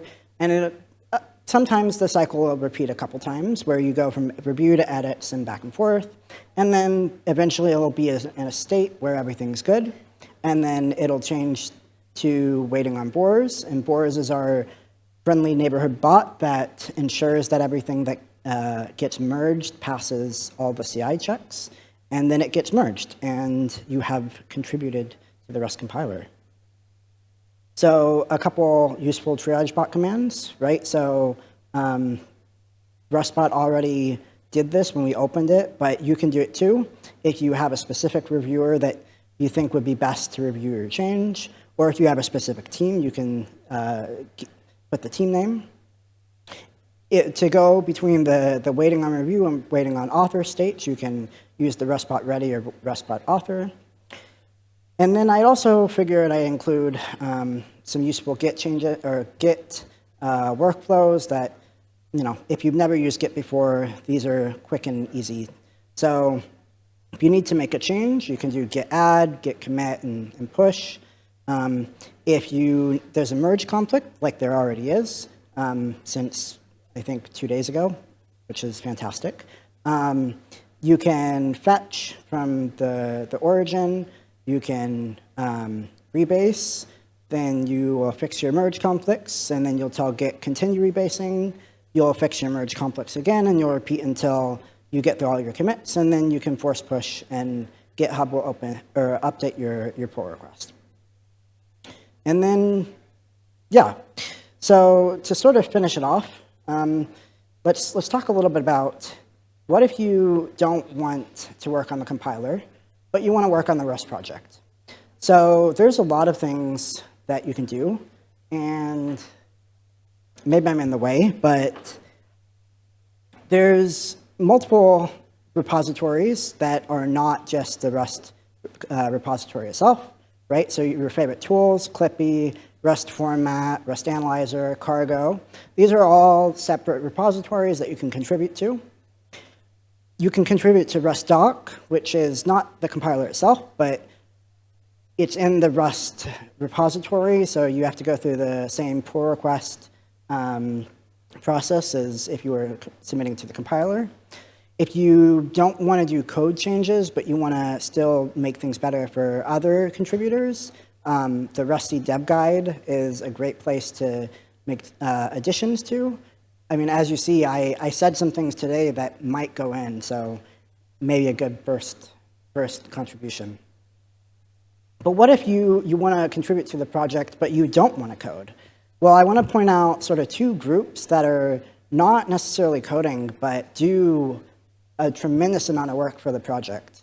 The first is the triage working group, which mainly regularly checks on open PRs to ensure that they keep moving, and that if a PR is blocked, that blocking concern gets resolved at some point, or a reviewer doesn't forget to review, and it keeps our pull request relatively low.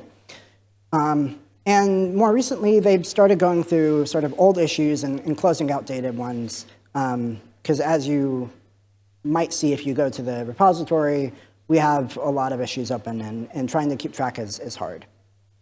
The other group that's super important is the prioritization working group.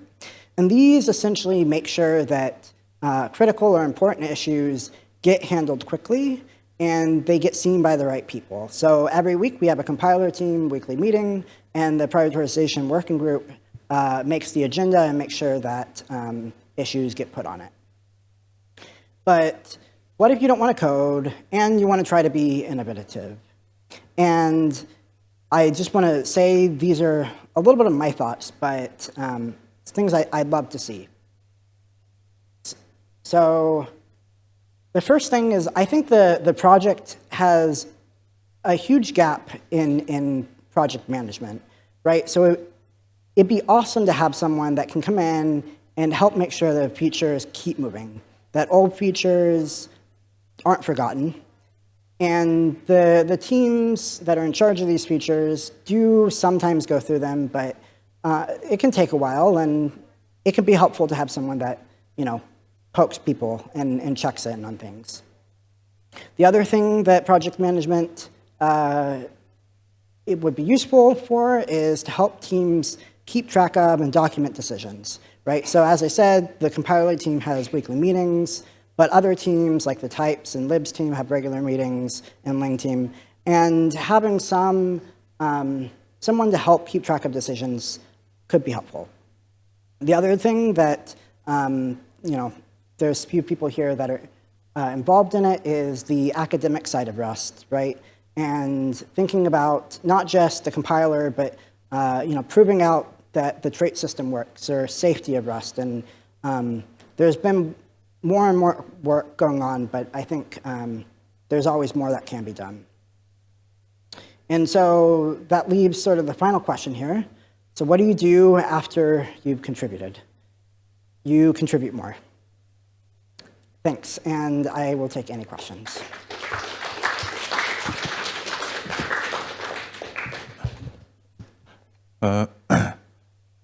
Please stay. We move on to QA. 对，那个收到。OK， 就是这个分享非常硬核啊 ，very hardcore talk。然后大家可以感受到这个主办方就请到了就是官方类型团队的 leader 来给大家分享，就是手把手的教大家去发这个给 Rust C 做贡献所以这份苦心大家应该能明白吧？就是不管你是愿意写代码呢，还是不愿意写代码，你都可以给这个 Rust C 去做贡献OK， 那么接下来只有第一个问题有这个开发者之夜的这个门票了，因为这个比较有限那个。Hi, Jack. I'm Rustin. Thank you for the great talk. And I'm also a contributor of a Rust C compiler. And today's topic is about as a contributor to how to contribute to the Rust repo, right? But sometimes I found as a contributor, sometimes it's pretty frustrating to wait for some reviewers to help you review your pull request. Probably it takes like a couple days or couple months. So as a reviewer, so do you have any suggestion or like a general suggestion about how to make sure as a contributor you can do something to help the reviewer to review your pull request and merge your pull request smoothly or quickly? Yeah, thank you. Yeah, so it's a great question. So the question is essentially, when you contribute and you're waiting on your reviewer to review your PR, like how do you wait and help it move along? And it's a really good question that's been talked about a lot recently. And part of it does come down to the fact that the Rust project is made up a bunch of volunteers. And so we have to realize that sometimes people just take time to get to it. But we're working on better processes to make sure that when we set up these reviews, that they get spread out evenly, and when people feel like they are getting overwhelmed, they can sort of back off and take less reviews. So, but to answer your question specifically on like what can you do as a contributor, so generally the recommended wait time before pinging your reviewer is, I think, like 1 to 2 weeks, right? Which is reasonable. I think a lot of people will get to reviews on the weekend or maybe every couple weeks. But I think a lot of contributors are more than happy to take either direct DMs, or if you ask on Zulip just in the general channel and just say, hey, my PR has been sitting, somebody will look at it. And especially if you have questions, Zulip's a great resource. And I didn't show it, but it's a great resource. Thank you. And about the dev tools, you show up in your slide. I want to mention the Rust app also needs some love. Like right now, Rust app only have one maintainer, and the project really need some love. So probably somebody can help also contribute to Rust app. Thank you.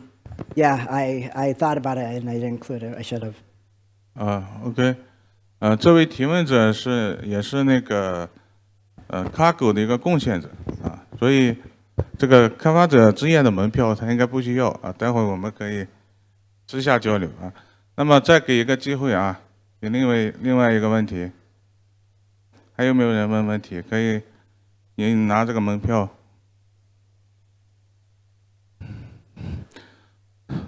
如果没有人问问题的话啊，你行吧？那你问吧。Can I ask a naive question? Because you have a biology background, can you give a very 1 minute, 3 minutes, very quick introduction about the trait system of the Rust? Because the biologists deal with traits, right? Thank you. Yeah, that's an interesting question that I've never thought about. Is the analogy of biological traits to Rust traits. And I think the best way to answer that is when we think of traits in biology, we really think of things that we can see, and the different variants of different things, right? So your hair color, right, would be black or brown or white or purple or however you have it, right? And you could say that's a trait. Or maybe how tall you are, right? And in the Rust sense, right, you could imagine that, or to give one more example, right, maybe how fast you can run could be a trait, right? And so in the Rust sense, you might have a trait that says run, and it would essentially describe how you can run. And so unlike classes, right, traits really describe what things can do, right, not what they are. And so in biology, traits describe what you can do and how you look, and not so much what makes up you, right? It's probably the best way I could describe it. Thank you. OK， thank you very much。接下来 ，OK， 非常感谢你。那么非常感谢前面2位嘉宾的一个精彩分享啊。Jack，you can back to， 请大家掌声鼓励一下。谢谢 ，Thank you。那么来自华为的微点给大家带来Macros 2.0最新发展与问题。微点是华为高级工程师。自2017年起就成为 Rust 编译器团队的成员，负责和擅长编译器领域、名称解析宏扩展、隐私然后解析器词法、Rust 与链接器之间的交互。Rust 宏呢是非常强大的，但是也颇富争议争议来源呢还是因为 Rust 语言目前没有稳定的 ABI， 也没有稳定的 AST 接口。那么以及基于外部第三方库的一些过程宏。宏 2.0 呢是针对声明宏的一个改进，这项工作在几年前其实就开始了，但是今年微点把这个特性作为分享主题就说明这项工作已经进入尾声了。那么接下来我们把时间交给微点。OK，welcome 微点。大家欢迎。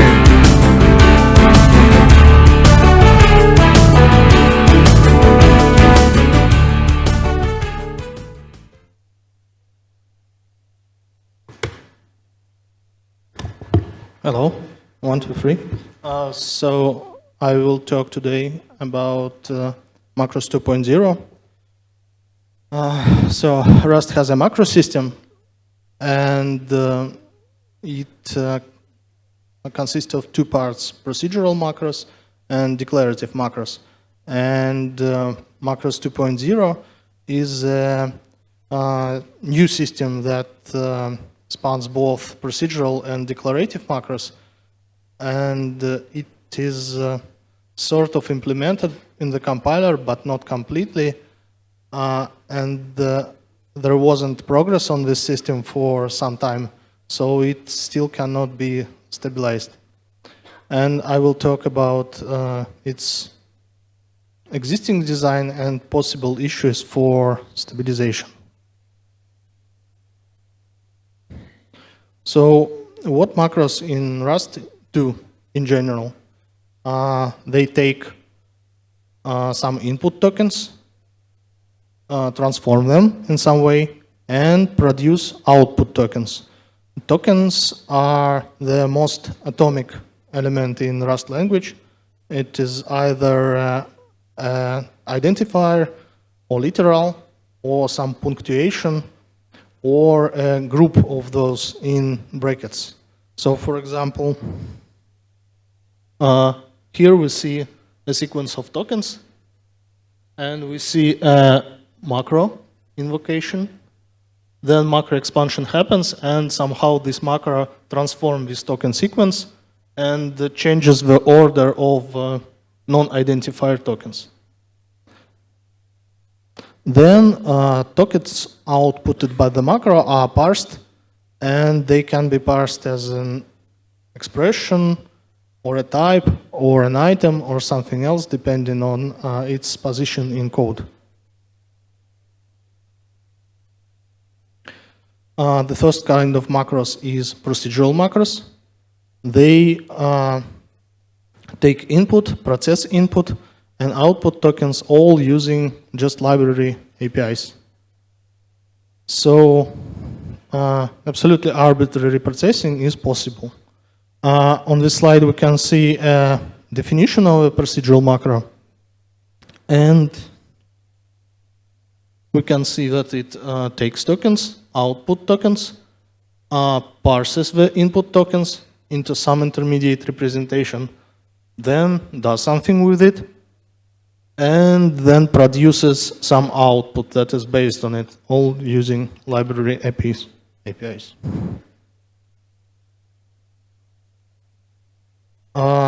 Declarative macros are basically a syntactic sugar for all of the above.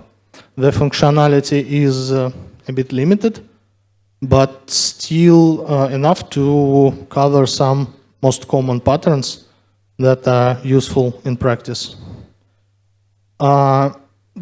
Declarative macros are simpler to write than procedural macros, so they are more convenient to use. For example, in this declarative macro, we can see some syntactic sugar for parsing input. For example, here we parse tokens as an expression, and here we parse tokens as a sequence, comma delimited. And we also see some syntactic sugar for producing output and processing this input. For example, here is the syntax for transforming a sequence.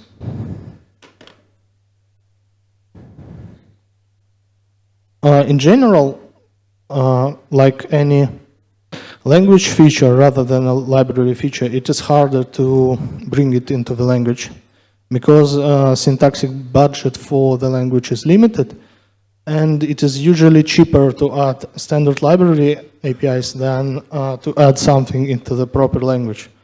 So we need to decide which features are common enough and useful enough to have a dedicated syntax.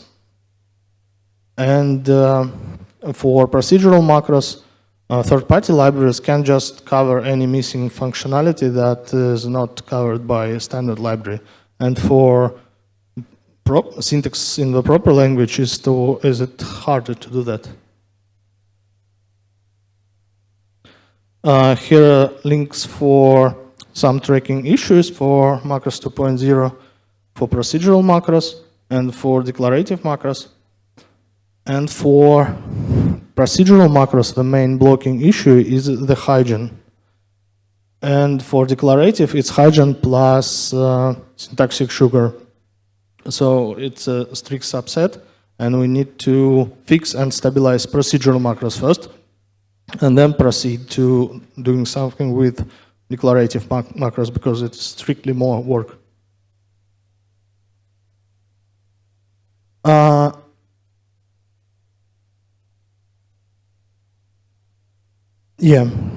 Proceeding to issues with procedural macros 2.0.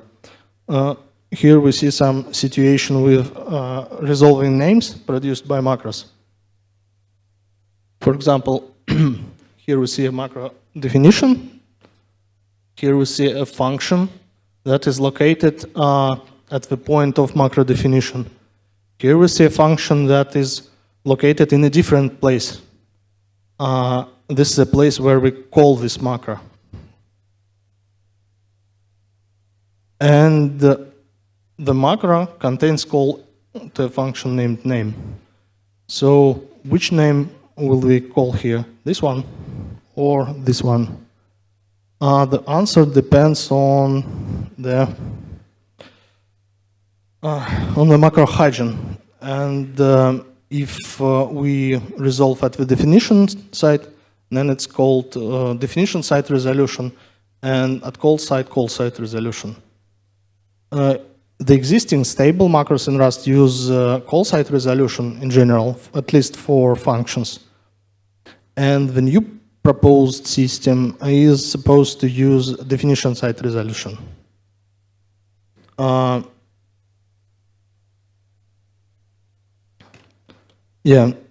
With definition side resolution, macros are really similar to inline functions from name resolution point of view. And if we see some name inside the macro, then it will be resolved more or less like if it was a function. And such macros are called hygienic. And we have a library API, stable library API, for producing spans that have this hygiene property. And for call side name resolution, macros are very similar to, for example, C macros or macros expanded manually, where we're just copy-pasting code from a macro to its call side. And they are called non-hygienic. And there is a stable API in the library that can be used for this kind of name resolution.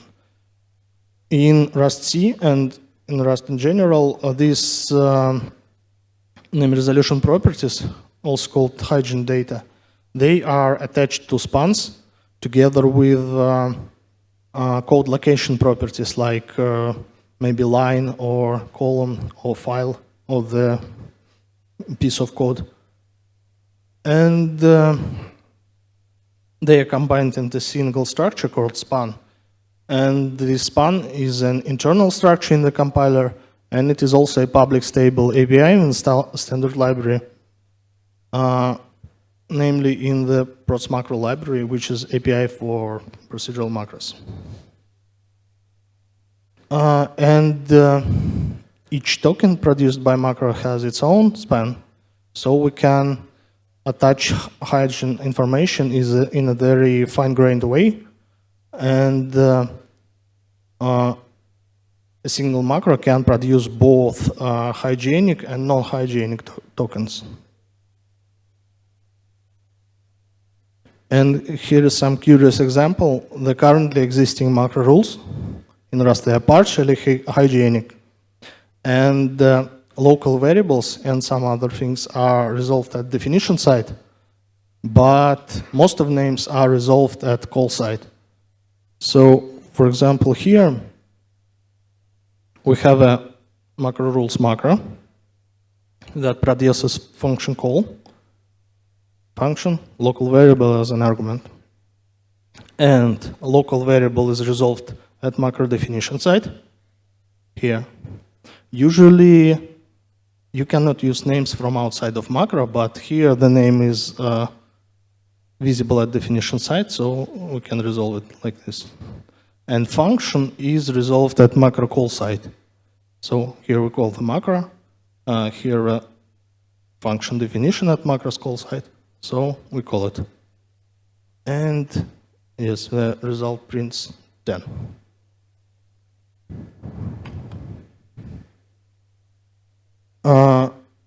Because macro definitions can produce other macro definitions, some complex cases of nesting are possible, including macros with different kind of hygiene. For example, here we have a hygienic macro 2.0 that produces a non-hygienic macro, and the result doesn't currently compile, but it's a questionable case, and I'm not even sure whether it should compile, and it depends on the specific model used for hygiene. So we proceed to some specific models. In the past, Rust used the model described in the first link. The paper is called Macros That Work Together by Matthew Flat. And there is also another paper called Bindings as Sets of Scope by the same Matthew Flat, 2016. And both models were used and tested in the Racket language, which is a language from the Scheme family. And in 2016-2017, Rust adopted something that reminds sets of scopes, but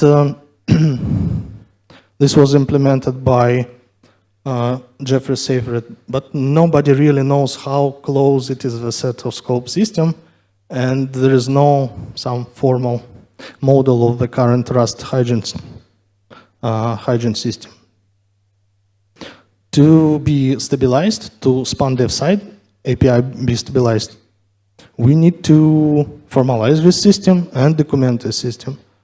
And the especially complex cases are nested macro definitions, especially with different hygiene, and the type relative name resolution, where it is harder to say what is definition and call side exactly.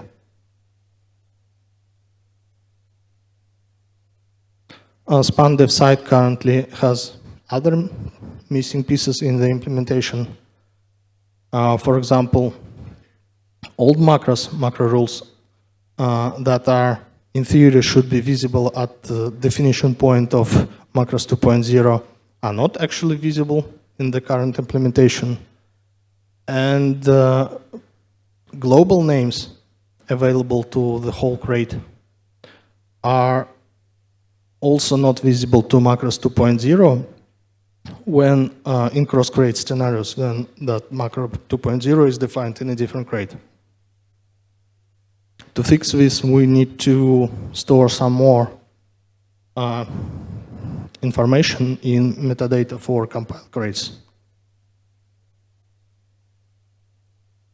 And there are some other technical issues like hygiene data for non-expanded code, not produced by macros in different crate, being considered identical, while it is not actually identical. It is produced by different crates, and we need to fix it to address the previous issue, because global names available in different crates are different.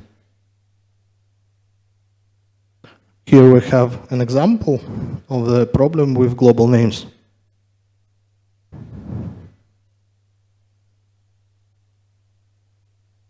Here we have a macro 2.0 that is supposed to resolve at definition side. And at definition side, we have this option passed external dependency crate that is supposed to make the name dependency crate globally available to this crate. So we should resolve it here. And if we call this macro in a different crate, this is probably not visible, then there may be problems. There may be a different extern dependency crate used here, or no external dependency crate at all.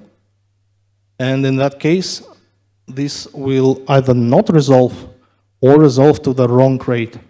But it needs to resolve to this dependency crate if this macro behaves like an inline function, what we want.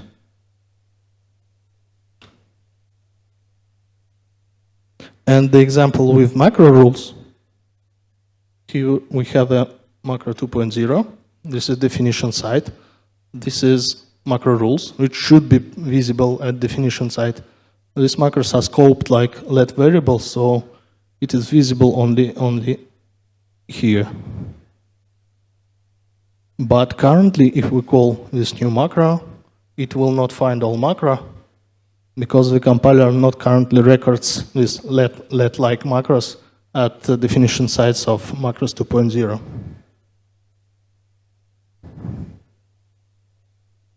And declarative macros have their own set of issues, mostly related to syntax, to syntactic sugar. For example, in the top-level syntax, we may want to control the bracket kind accepted by the macro, maybe not. And some syntax for hygiene opt-out, so the span call site API should be available for declarative macros, not just procedural macros. And maybe macro input matching algorithm should be better to provide better compatibility with future language changes. There are some other small breaking changes that we can make to the macro syntax. And of course, it is possible to change the macro syntax entirely, but I haven't seen any radical proposals so far. But of course, it is still possible.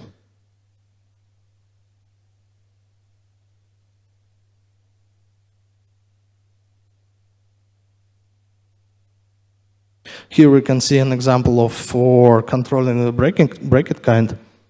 Macros in general, they can be called with all kinds of delimiters, brackets. And there is also an attribute form that also can be called with all kinds of delimiters, including no delimiters at all. But for some macros, like for example vector, we may want to restrict this set and only make it callable with square brackets, for example. This is not currently supported. And for procedural macros, it is very easy to fix. We just need to add in one new API. But for declarative macros, problems like this, they may be not very difficult technically, but they still set roadblocks for stabilization of features, because we need to decide whether to support it or not support it, how exactly, what syntax to use, whether to put this restriction on the whole macro or on individual macro matchers, and to make several decisions to proceed to actually stabilizing or something like this. Here's another issue with hygiene opt-out or using span call site API in declarative macros. In this example, we see a macro 2.0 that produces two items. One has a definition site hygiene, and one is using this opt-out, using the hash syntax. Fully hygienic names produced by macros, not used by produced, cannot be used outside of macros. So even if we produce this function foo, we cannot use it. So maybe it's not visible. Foo is error. Foo is not visible outside of the macro. But bar is visible because it uses the hygienic opt-out. Of course, it's not very useful to produce names that you cannot use. So the workaround for Macros 2.0 is right now passing these output names as input and regenerating them. But this kind of opt-out may work better.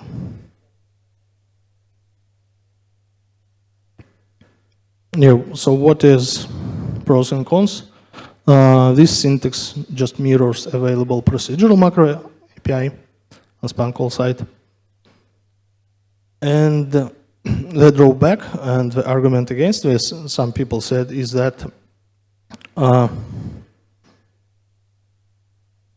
here, the opt-out, you need to search it somewhere in the macro body. It is not visible in the macro interface that it produces a name called bar. And there was an argument that this kind of opt-outs, they need to show up in macro interface again, not just in macro body. It is also possible that we need to add syntactic sugar not for this feature, but for some more general feature. For example, inheriting hygiene data, not just from call site, but for arbitrary tokens as well. There is a prototype implementation for this, but it was not merged due to these concerns. And another issue with declarative macros are macro input matching.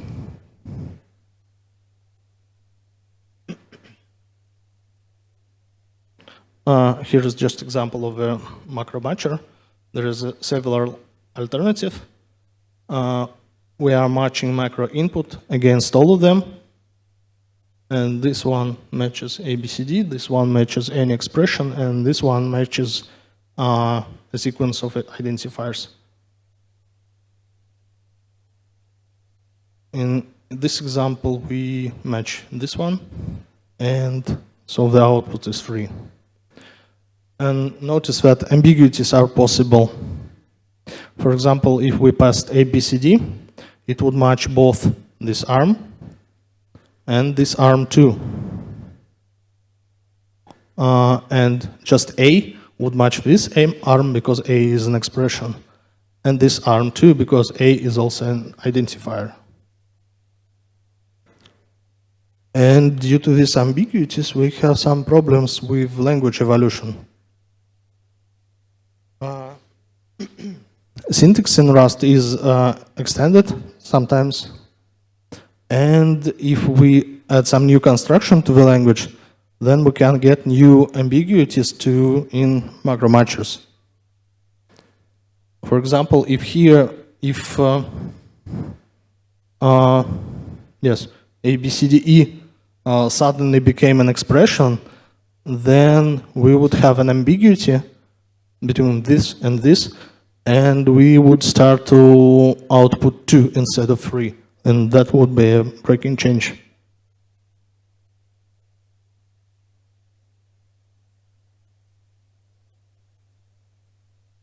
So macros inputs that previously matched just one alternative now can possibly match more than one alternative after some syntax extensions in the language.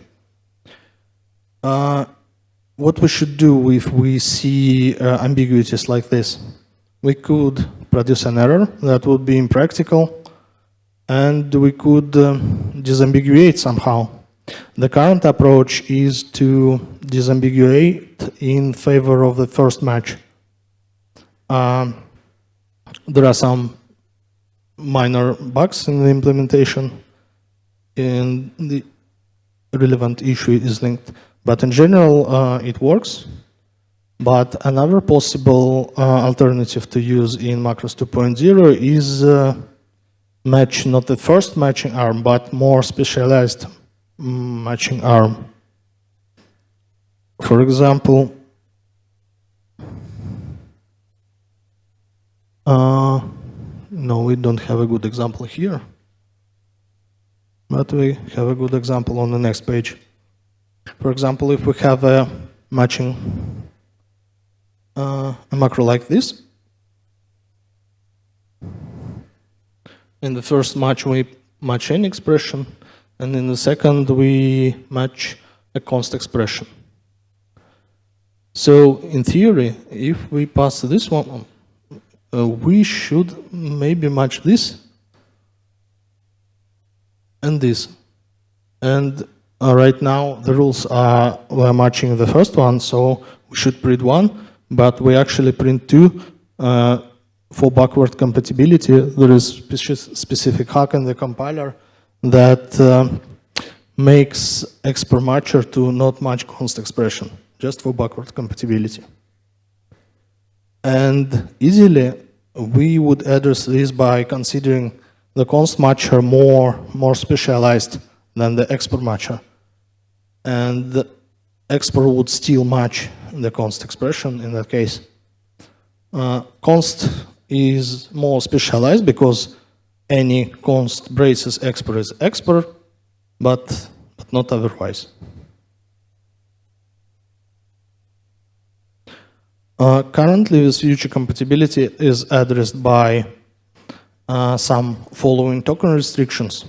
For example, expressions can contain plus signs. So we prohibit expression matchers from being followed by plus signs.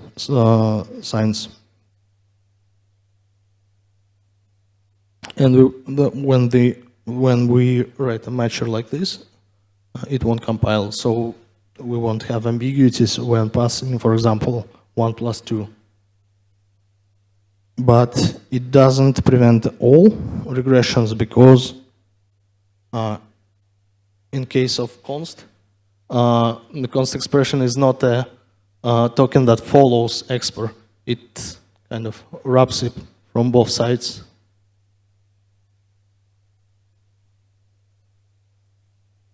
And besides input matchers, there are also some small breaking changes possible. For example,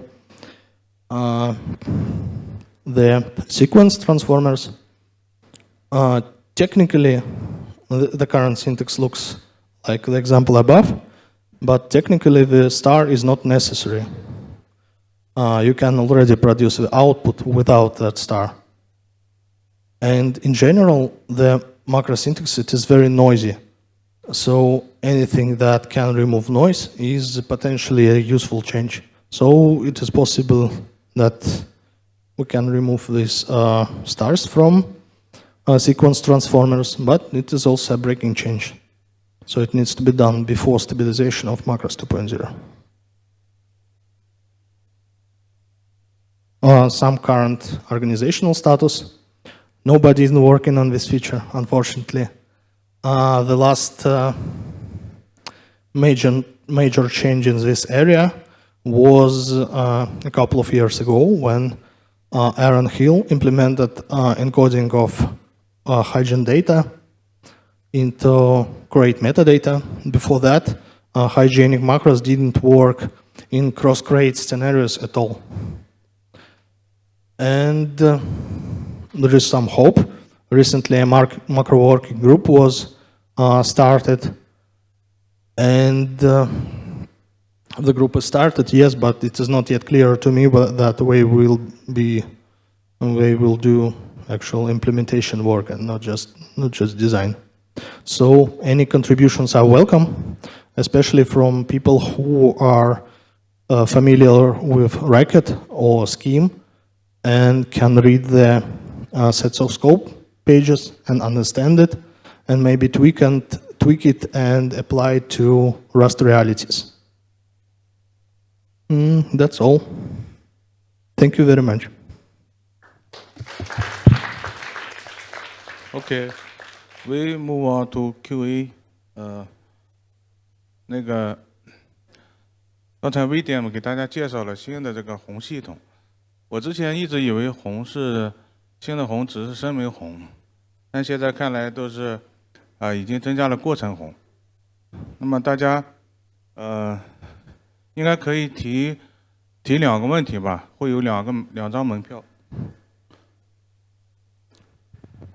你要啊， Yeah, I have a question about macro 2.0 hygiene with the depth side hygiene with field names. So currently with depth side hygiene, it's possible to have a field, like a struct with two identical field names but with different hygiene. And it completely breaks things like Surday, for example. Do you think it's intentional that field names can also be affected by hygiene? Yes. The field names, method names, all that is supposed to be affected by hygiene in the original design.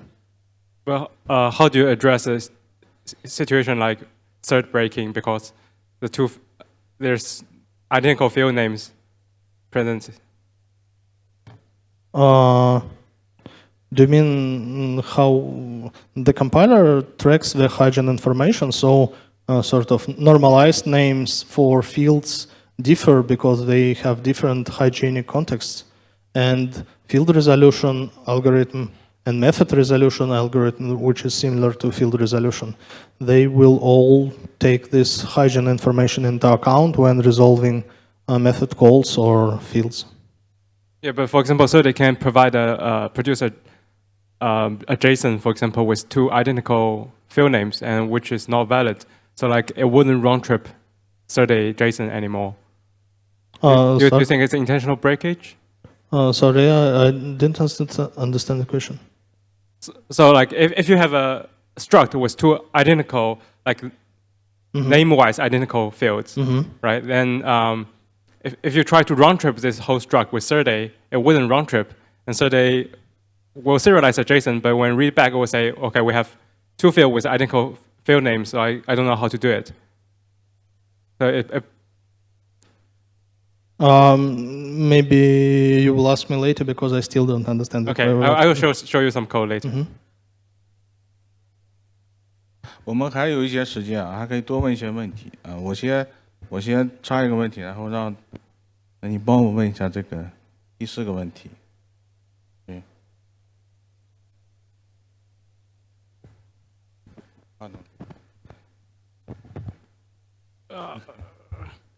So the question was, if macro 2.0 includes procedural macros, why would Rust Foundation sponsor compile time reflections implementation? Does macro 2.0 improve compile time reflection at all? Maybe because there are different features.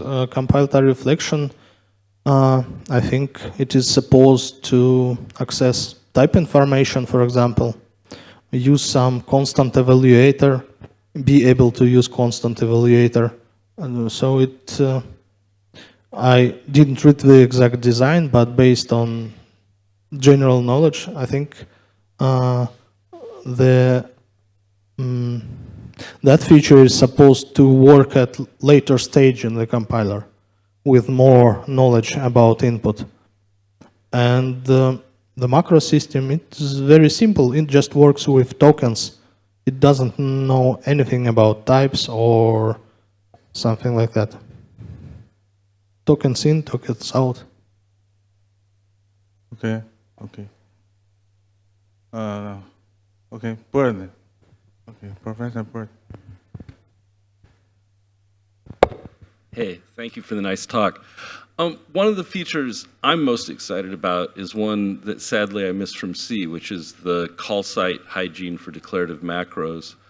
And an extension that C provides, of course, which is even grosser, which is token pasting, so that we can have generated names inside declarative macros. Is that something we could do without doing the rest of Macros 2.0? Is it so locked into the Macros 2.0 structure that we couldn't get it early, do you think? And if so, would it be desirable to get it early? Do you mean if we could do declarative macros 2.0 without switching to definition site hygiene? No, I mean, as an extension to the current macros 1.0, could we get that kind of call site hygiene, that kind of token pasting call site hygiene that C provides? It's really nice to be able to export synthesize names from macros without having to pass them in. But the current system does use call site hygiene already. Well, it is mixed, but it is mixed only for local variables. Sorry, So I guess I'm getting call site and definition site confused. What I want to be able to do is generate a name inside the macro, declarative macro, and then export it and do that for pasted names. It is possible? I haven't seen how to do it. Yeah. do you mean, for example, concatenating identifiers in the macro? Yeah, identifiers that are passed in, concatenating them with some component to make a new identifier that isn't visible outside, right? This is just so I listed here. I listed the changes that cannot be added on top of macros 1.0 backward compatibly. But identifier concatenation, it's a feature that can be added just to the 1.0 system without breaking anything. So I didn't list it here. Okay, thanks. I think that answers my question. Thank you very much.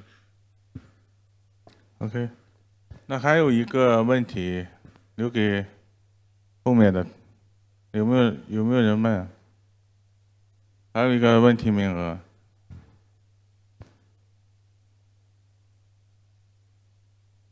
好吧，如果没有人问问题的话，就是我们进入下一场。OK，Thank you, William. William, thank you.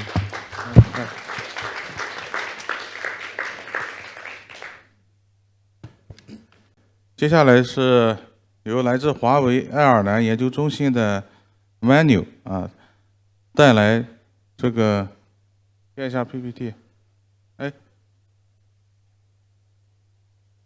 带来的是Rust ABI 的稳定之路Manu 呢是华为爱尔兰研究中心的 Rust 专家致力于改进 Rust 的语言，并且在华为内部推广使用。他的专长呢是二进制翻译，并以此撰写了博士论文。随后成立了一家初创公司，继续研究这项技术。Manu 于2019年加入 Rust 库团队。并领导 Rust 内联汇编工作组。当前 Rust ABI 是不稳定的，带来很多问题。比如说，你想用 Rust 写一个基于动态库的插件系统，那么 ABI 不稳定，意味着你的库每次要和这个编译器的版本要绑定起来，从而导致各种问题所以有的时候你可能还需要设 ABI。引入设 ABI 还会导致这个，因为你必须依赖 FFI， 那么也就需要用到很 safe。所以呢，稳定这个 Rust ABI 是迫在眉睫的，对 Rust 生态也是一大利好。那么接下来我们把时间交给 Manu， 大家掌声欢迎 ，Welcome。Hello, and thank you everyone for coming to my talk about the path to a stable ABI for Rust. Hello, can you hear me? So thank you for coming to my talk. A quick introduction about myself, though I think this was already covered by our host. I'm a Rust expert at Huawei's Trusted Programming Lab in Ireland. I'm also a member of the Rust project. I'm a co-leader of the library team and also the leader of the inline assembly project group. You may know me from some of the crates that I maintain, such as Hash Brown, Parking Lot, etc. My specialty is binary translation, on which I got my PhD from the University of Manchester, and on which I even founded a startup which develops binary translation software for ARM systems. So the topic of this talk is a stable ABI for Rust. But First of all, we must answer the question, what is an API? What does it mean? And why is it important that it is stable? So before we talk about APIs, we need to talk about APIs. So in the good old days, you could build an entire piece of software out of a single code base with a single team working on it and having access to all the codes. This was a long time ago, and these days, this simply doesn't scale. Today's software is made up of components, where each component is worked on by a separate team, it's from a separate organization, with little to no communication between them. Let's take an example. If you have a Linux program, this is your program worked on by your team, and it's going to call into various libraries. For example, the glibc, the C library, which is worked on by the glibc team and the glibc maintainers. And glibc itself will call into the Linux kernel, which is maintained by the Linux kernel developers. So we have a set of separate components, each of which is developed independently. The glue between these components is the API, the application programming interface. Essentially, the API defines all of the data types and all of the functions which you can use to call into a particular component. Conversely, the API also defines what is a private implementation detail of that component, the parts that you are politely asked not to rely on. And the importance of components is that you can replace them. This commonly comes up in the form of newer versions. You can if your program depends on a library, you can upgrade that library to a newer version without needing to make any changes to your program. Or in some cases, if you have a completely different implementation of that component, which has a compatible API, you can just swap it in. And this is essential for modern software design. So let's talk about Rust now. In Rust, the unit of compilation, in a sense, the component in this API model is a crate, which corresponds to a library or a binary. So a crate consists of a tree of nested modules, and each of these modules contains items. Items are private by default, however, which means that they can only be accessed by the current module and any submodules. However, if you mark an item as public, it's available outside of the module. And the most important part here is the outermost layer of this module tree, which is the crate root. Anything publicly exported from the crate root is essentially available to other crates that might use this library. This is the API of a crate. Now, the API is important because it defines what is guaranteed to remain the same and what is a private implementation detail that can change at any point. In Rust, we have several very well-defined rules for this, which are generally based around the fact that if it compiles, it's stable. So let's take a function as an example. This is a public function that takes an argument, that takes an integer argument and returns another integer. If you change the signature of this function, this is a breaking change. You could have code that is passing and I32 into this function, that now fails to compile. However, if you change the implementation of a function, then that's completely fine. That's not a breaking change. You've not caused any code to fail to compile. Now, obviously, within reason, your function still has to do what it is documented to do.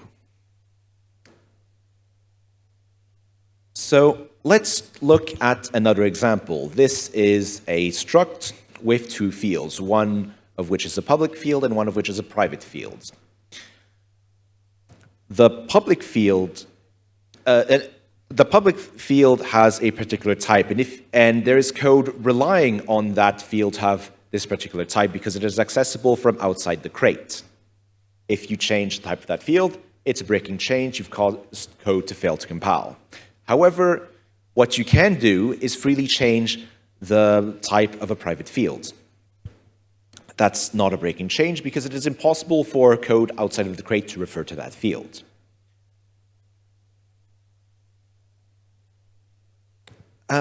Let's look at a more interesting example. What if you have a struct that only has a single public field and you add a new field to it? Is it a breaking change? Well, it turns out that it is, despite the fact that we're not actually changing anything public. The problem here is that Rust has a particular feature which allows you to construct a new struct out of its fields. That's the struct construction syntax. And it also has a destructuring syntax which allows you to take a struct and decompose it into its individual fields. In both of those cases, you need to specify all of the fields in the struct. In this case, the struct previously only had a single field, so code could have used the syntax, and if we add a new field, we're now breaking that code. However, there is a workaround. If we add the non-exhaustive attributes to a struct, then it is a compile error for code outside our crate to use this struct construction and destructuring syntax. Therefore, it's completely safe to just add a new field to our struct. Alternatively, if a struct already has a private field, then it's already impossible for any external crates to depend on this construction or destructuring syntax because not all of the fields are available. So let's put a pin on that. Remember this. This will become relevant later on. Let's take a step back and look at the Rust compilation model. So Rust source code is represented as a set of .rs files, which are compiled by Rust C into rlib files, one for each crate. And at the end, all of these rlib files are combined by the linker into a single output binary. Now, Rust has the concept of an API in Rust means that each crate defines its own API, but this is a source level thing. It means that you can replace the source code for one crate with the source code of another crate as long as it remains compatible. You'll also note that Rust requires that all crates be compiled with the same compiler versions. So what would this model look like if we had a stable API? So the first thing you'll notice is that instead of linking all of our crates into a single output binary, we're now compiling each crate into a separate binary artifact, a shared library, and each crate is compiled with a different compiler version. So now we still have the ability to substitute crates at the source level, but now we've added the ability to substitute a compiled version of a crate with a different one. And the interface between these compiled binaries is called the ABI, the Application Binary Interface. So why is it important to have a stable ABI? Well, let's consider some use cases. You could, if we had a stable ABI, we could distribute compiled Rust libraries as part of an operating system. In this situation, the individual applications don't need to include their own copy of these libraries. For example, the Rust standard library. The different libraries can be updated individually from the application, which is important for security updates. You just update, if you have a security issue in one library, you just update that one library, and all of the applications using it are automatically updated. And this kind of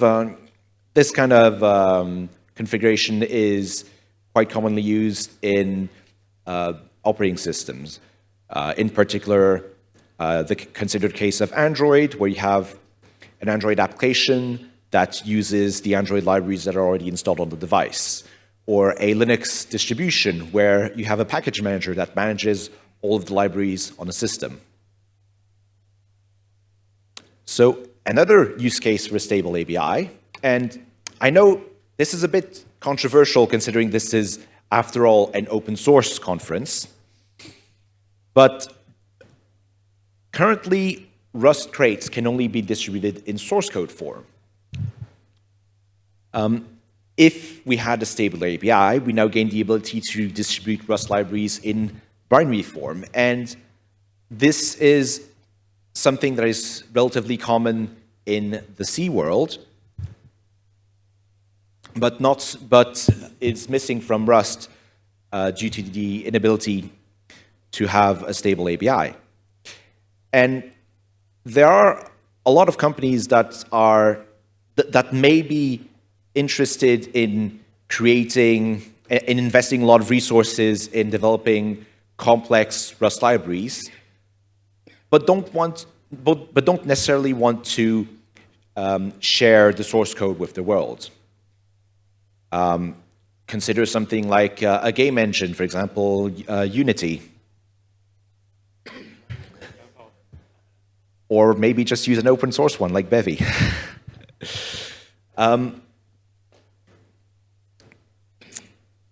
But I feel that it's important to allow these companies to become part of the Rust community, because in the end, the Rust community grows and develops through sheer numbers. The more people we have in the community, the more open source contributions we have.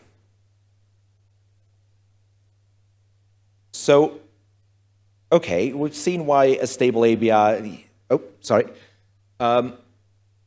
we've seen why a stable ABI is important. What would a stable ABI look like in Rust? So first of all of our library crates would be compiled to ABI stable dynamic libraries. Binary crates still, like today, get compiled to binaries. A compiled library should be backwards compatible with older versions of the same library. This means that if you publish a new version of your library, you should be able to just use it and replace an older version of this library without needing to recompile any code. Now, crates which depend on an ABI stable library should be forward compatible with newer versions of the same library. So in this case, this means that if I have an application that uses a particular library, this application must not rely on any private implementation details of that library, because those may change in a future version. So any crates that are compiled with a stable ABI must be compatible with other crates that use a different Rust-C version. This is important because we want to allow crates to use the latest language features, the latest standard library features, while still being compatible with crates that were previously compiled. Now, this is particularly challenging for Rust-C because Rust-C needs to be backwards compatible. It needs to be able to read, it needs to be able to load crate to use crates that were compiled with older versions of Rust-C, and also needs to be forward compatible. It needs to generate code that will be compatible, with future versions of Rust-C. Finally, we want to tie ABI stability to a nice and simple concept, such as API stability, as much as possible. This helps reduce the mental workload of developers, since they just need to think about a simple concept. As long as I haven't made an API-breaking change, my libraries will just be ABI compatible, and I don't need to think any more about it.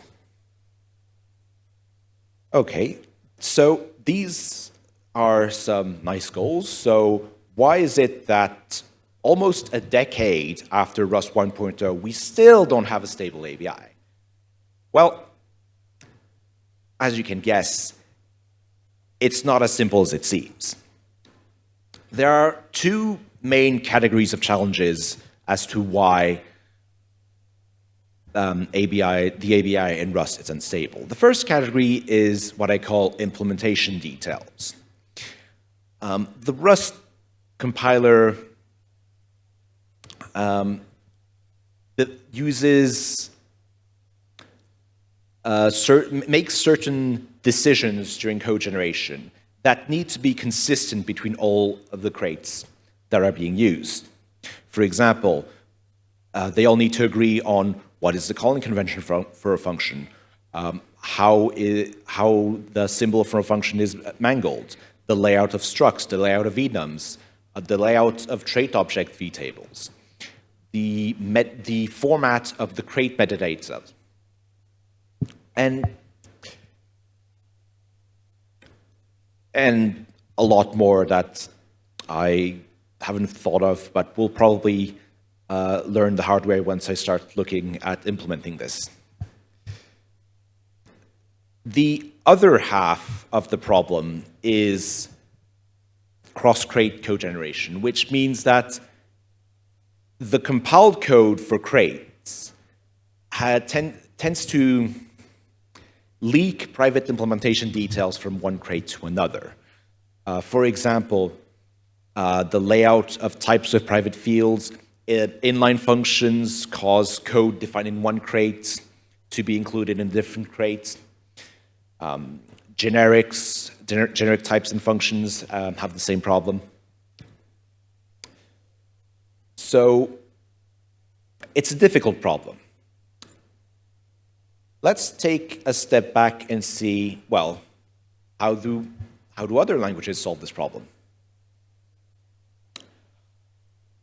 So C is a very old language, and the C standard is particularly unhelpful in terms of ABI and basically doesn't define anything.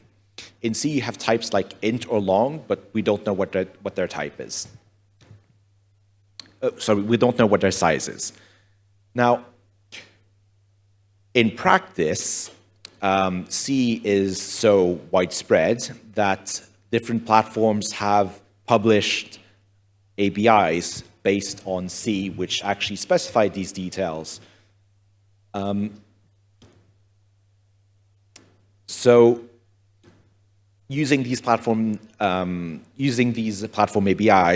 the struct layout in C is well defined, the calling convention is well defined, symbol mangling, etc. Now, as for the other half of the problem, C programs are typically structured using header files, where the header files define the interface for a library, when the implementation of this library is actually contained in a separate C source file.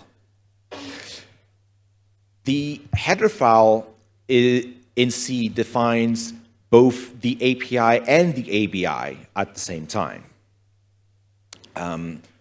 Any structs defined in a header file become part of the ABI because the layout of the struct is exposed to outside programs who can then rely on this data.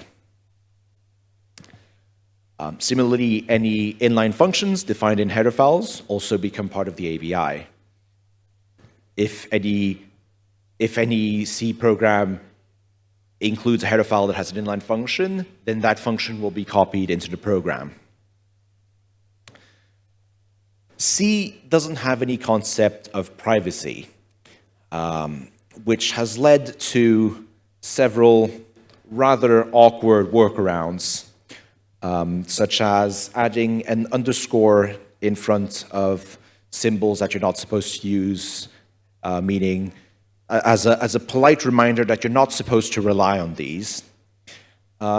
Some libraries use completely opaque type, like the file type, which is used for file streams in C, is just defined as an opaque struct. We don't know what its size is, and it can only be manipulated via a pointer. There's also semi-opaque types, where the size of the type is fixed as part of the ABI, but its contents are hidden.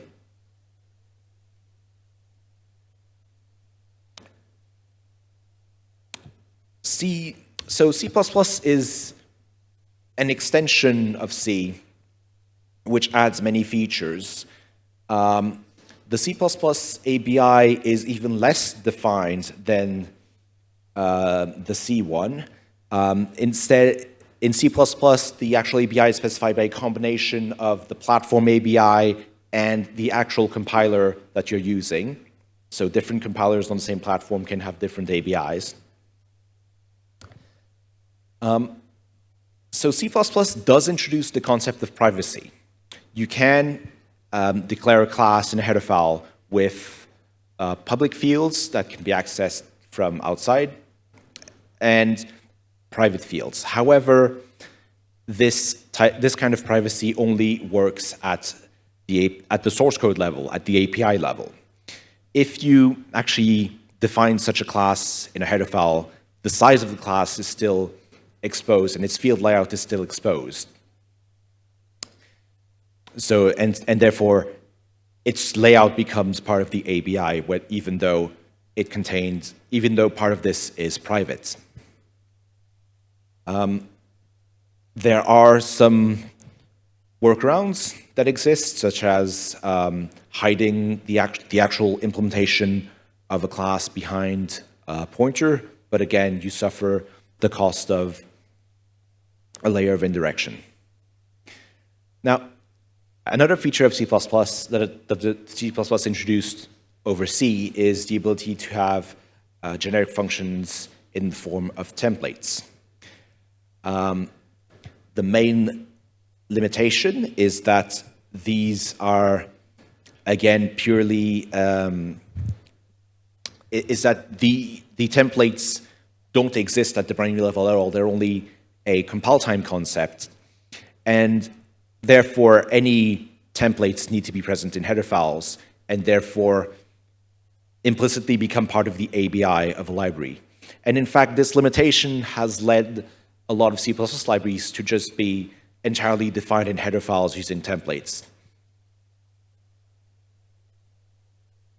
So for a change of pace, let's have a look at Java. So Java actually avoids the problem of ABI entirely by not having one. Code generation is just moved to runtime entirely. So Java code is compiled in 2 stages. There is an ahead-of-time compiler which will compile Java source code to Java bytecode, which is a stable but rather abstract format. For example, object fields are only referred to by index, the actual runtime layout of objects is not fixed. There is a second stage where this Java bytecode is compiled to actual machine code by a just-in-time compiler at runtime. And since this happens at runtime, there's no issue of different Java classes using different JIT compilers. No, that you have only a single JIT compiler that will execute the whole program, so that avoids all the implementation details issue. And since at runtime you know all the classes that are going to be loaded, the just-in-time compiler is free to do layout optimization, inlining across class boundaries, etc. The downside is that you need to be able to do runtime code generation. And that's either completely impossible on some platforms like iOS or WebAssembly, or simply impractical if you're targeting an embedded system or an operating system kernel. So a final language I'd like to make a shout out to is Swift. So Swift is a language designed by Apple that was released around the same time as Rust 1.0. And it shares many features with Rust, such as static compilation, the ability to have generics.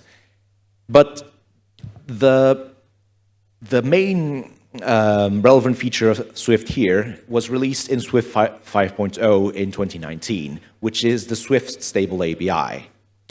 And Swift managed something quite impressive here, where the Swift standard library, containing a ton of generic types, about as much as Rust, allowed that Swift standard library to be shipped as part of the operating system on macOS and iOS, which significantly helped reduce the size of applications and allowed for independent updates. I'm not going to go into the full details of how they achieved this, but I just want to say that the ABI that I'm proposing here is heavily inspired by the Swift Stable ABI. So shoutouts to them.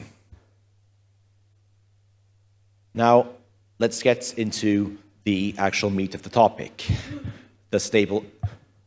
What would a stable ABI for Rust look like? So, first of all, a disclaimer. This is an exploratory proposal. None of this has actually been implemented yet. This is not an official position of the Rust project. We're still open to alternative proposals. And a lot of the details are subject to are going to be subject to bike shed. So if the syntax that I use in these slides doesn't appeal to you for whatever reason, please bear with me. So let's first talk about the implementation details, so calling conventions, symbol mangling, struct layout, etc. This is both a simple problem to address and a difficult problem to address. Okay, so the implementation details aren't defined. Just define them. We currently have a calling convention. We have a symbol mangling scheme. We have a struct layout algorithm. Just decide that this is now stable. We will never change these. Now, it's not actually that simple. We need to be very careful, because once we make the decision to stabilize these implementation details, we can never, ever change them. So if we need to be very careful to not stabilize something that is suboptimal or something that has an outright bug in it. And I'd like to spend some time to talk about the create metadata format in particular, because this is a very important part of the stable API. When we build a crate with a stable API, it will produce two outputs, the actual binary and crate metadata, which is used to allow other crates to link to this binary. This crate metadata needs to be stable because it is distributed along with the library.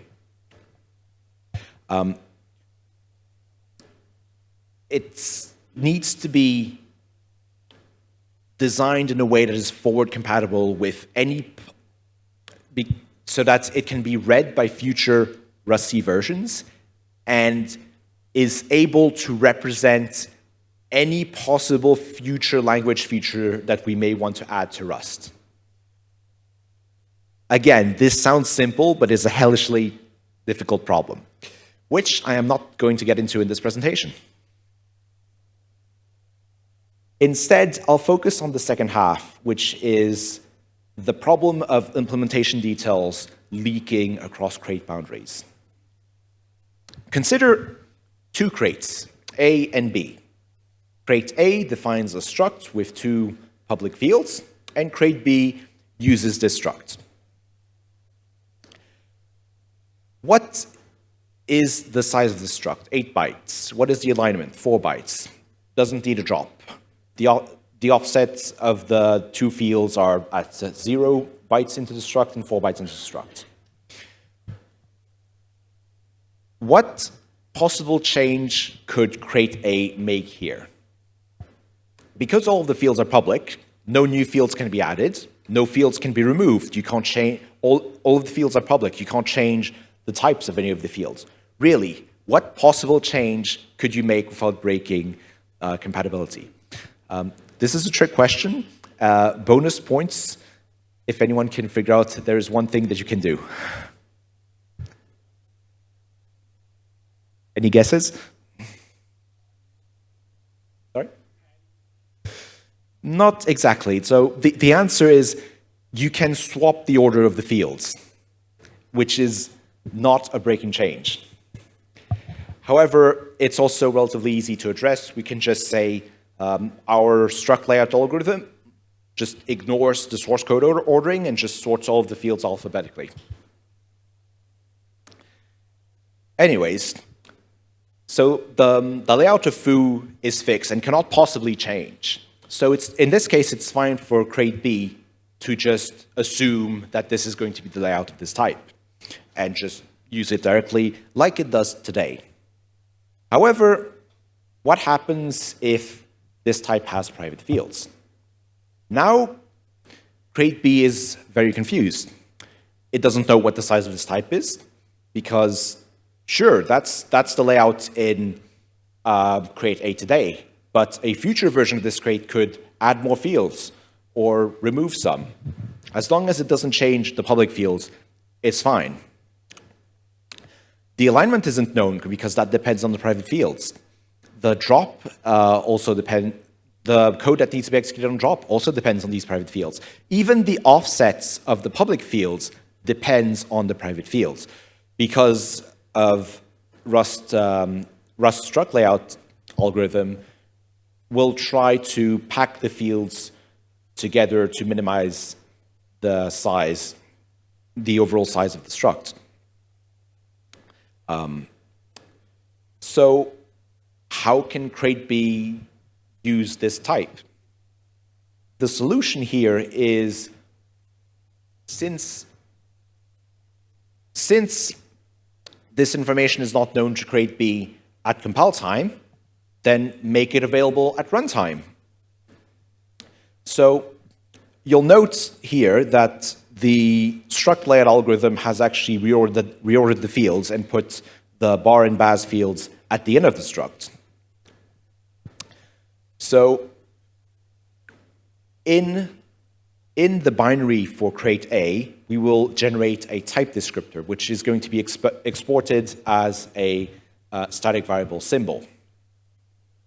This type descriptor contains the size of the type, the alignment, a drop function that is executed when the type is dropped, and niche information.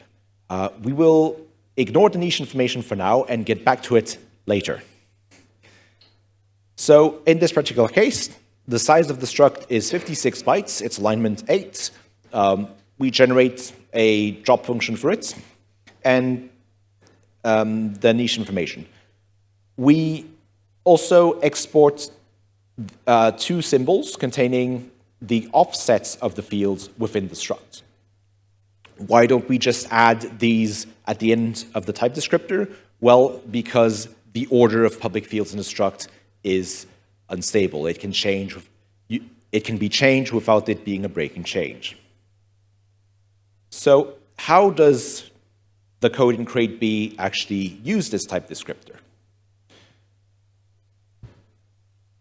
So the first thing we are going to do is allocate space for this. So is allocate space for the variable a on the stack. This is possible to do very efficiently. It's only a handful of instructions. And we can just use the size and alignment from the type descriptor to figure out how much space we need to reserve. The next thing that we need to do is call the new function on the foo type. Now, to call that function directly, we need to know the size and layout of the type in order to correctly compute the proper calling convention to use for this function. Since we don't have this information at compile time, what we're going to do is call an adapter function that is generated in crate A. This adapter function takes any types within this adapter function takes any types that are whose layout is unstable and passes them as arguments or return values indirectly. So as you can see in this case, the return value is the place for the return value is passed as a pointer, which is filled in by the function. Finally, we want to access the bar field on this struct. So we simply take the offset of the bar field. We read that offset from the static defined in crate A, add that to the pointer, cast the pointer to 2932, and just read the value at this offset, and then print it. Finally, we drop our foo value by calling the drop function from the foo type descriptor. So you've seen that the type descriptors are exported as a static. However, in some cases, it's not actually possible to know the layout of a type at compile time. Consider this example where we have two crates, both of which are libraries, both of which export a type. In crate A, we export a type foo. It doesn't matter what the layout of this type is, just that it's not a layout that's known at compile time.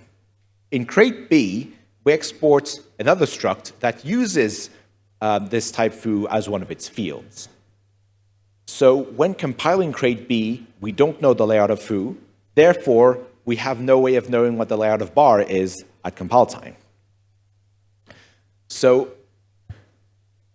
despite that, we still need to export a static a type descriptor for any users of crate B that might want to use the bar type. So we solve this by essentially initializing the type descriptor dynamically when the library for crate B is loaded using a static initializer. The size, alignment, and niche information is calculated using the same layout algorithm as the compiler, taking the type descriptor for foo as an input. Then we simply emit the bar type descriptor into bar type desk, and now this is ready for use by any other libraries that depend on crate B.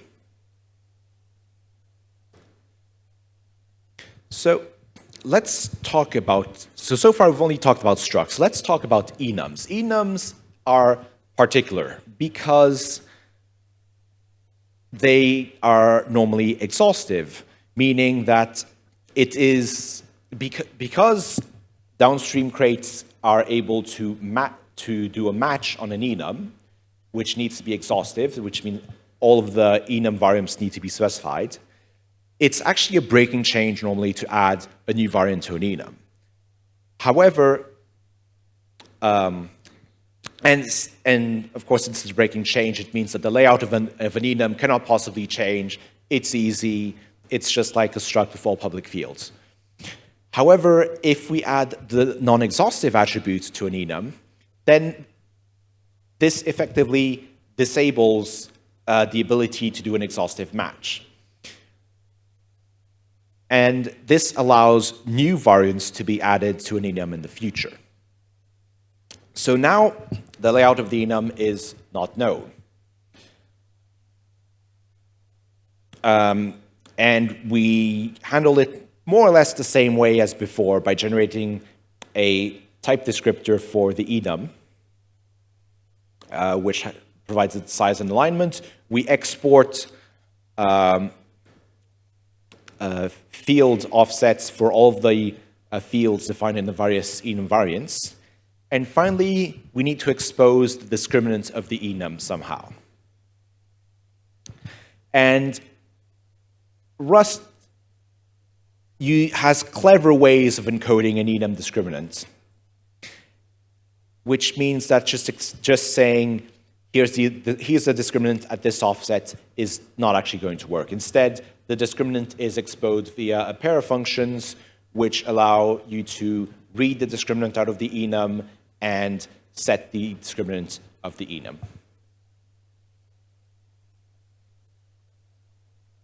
Now, remember that niche field that I said we were going to come back to later. Well, a niche is essentially a value that cannot be represented in a type. For example, in Rust, most pointers are non-nullable, which means they can never hold the value 0. A bool value is always going to have the value 0 or 1, and it's invalid for it to have any other value. Now, this can be exploited by Rust to shorten the size of enums by encoding the enum tag in creative ways.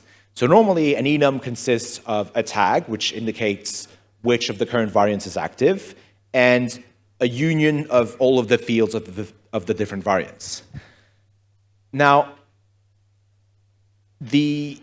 consider the case of the option enum, which is either some or none.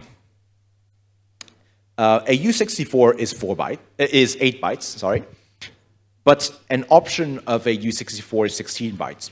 You need 8 bytes for the U64, and then 8 bytes for the tag, mostly due to alignment.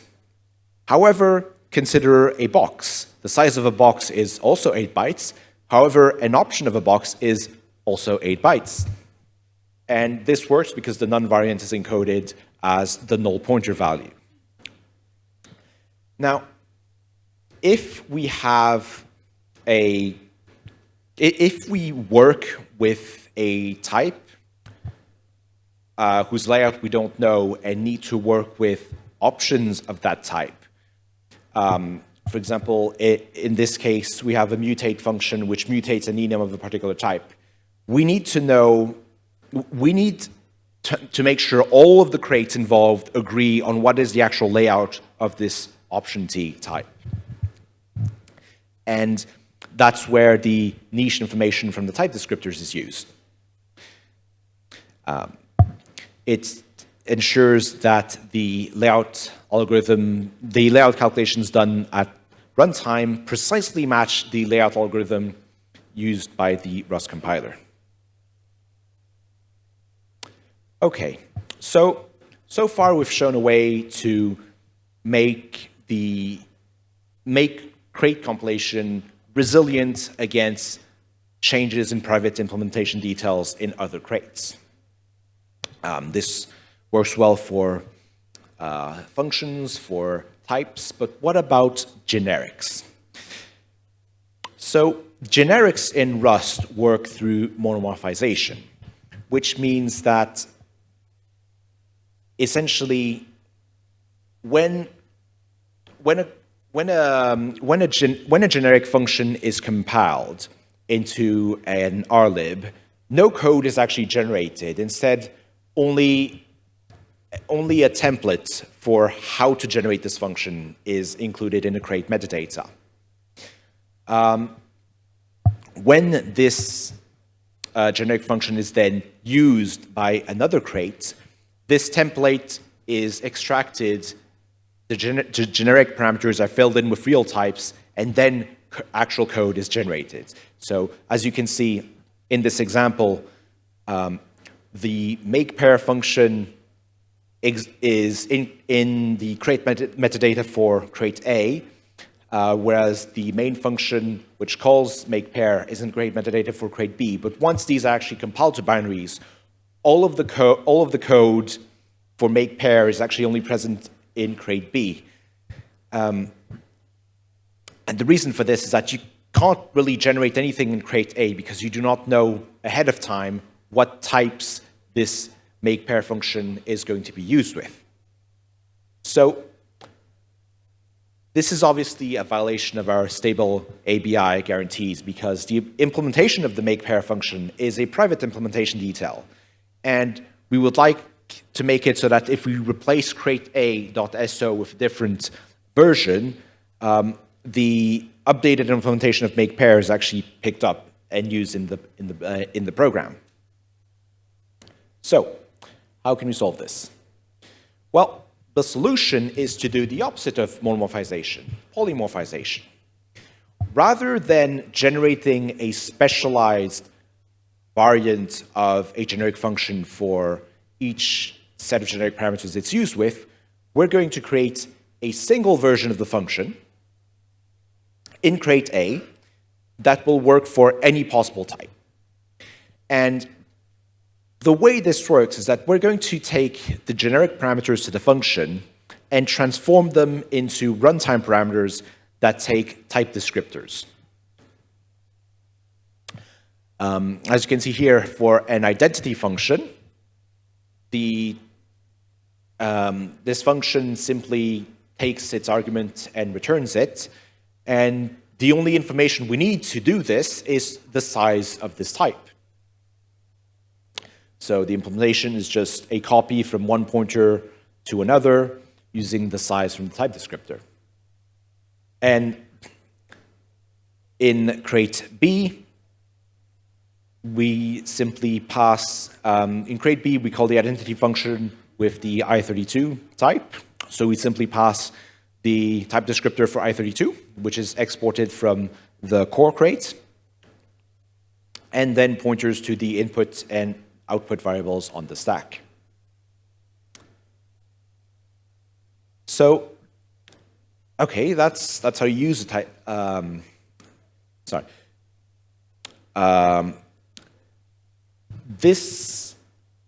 So generics can also be used on types. What if you have a generic type with private fields? Well, obviously we need to have a way for external crates to get a type descriptor for this type. And while for concrete types, we've done this by exporting a static. In this case, we can't really do that because the type descriptor that we're generating depends on the generic parameters. So what we instead export is a constructor function that returns a type descriptor based on the generic arguments that it was built from. The way this works is that we actually need to perform dynamic registration and dynamic creation of type descriptors. And this is a rather complex issue because it involves synchronization, it involves allocation, but it's necessary because type descriptors need to live for a static lifetime. They need to be available for the whole duration of the program. This is necessary to be able to support trait objects based on type descriptors. So in this case, we have a template which describes the struct layout, and then we pass this template and generic parameters to a standard library function that will generate a type descriptor for this type. And yes. Now, generic code can't really do much with just a plain generic type. In practice, a lot of generic code is going to make use of traits and trait bounds, because these allow generic code to actually do stuff with these generic types. Consider a print function that can take any type that implements the toString trait. What we need to do here is generate a polymorphic print function, which takes, obviously, the type descriptor for t. We still need to know the size and alignment of a value of type t, but also a trait descriptor for the toString trait. The trait descriptor essentially is a runtime representation of a trait which describes all the operations that you can do with a trait. So as you can see in this implementation, we just call the toString function pointer on the trait descriptor, pass the trait descriptor itself as the first argument, and the pointer to the value as the second argument. Now, how do we actually create a trait descriptor? Consider this more complex example of a trait, which has an associated type, an associated constant, and a trait method.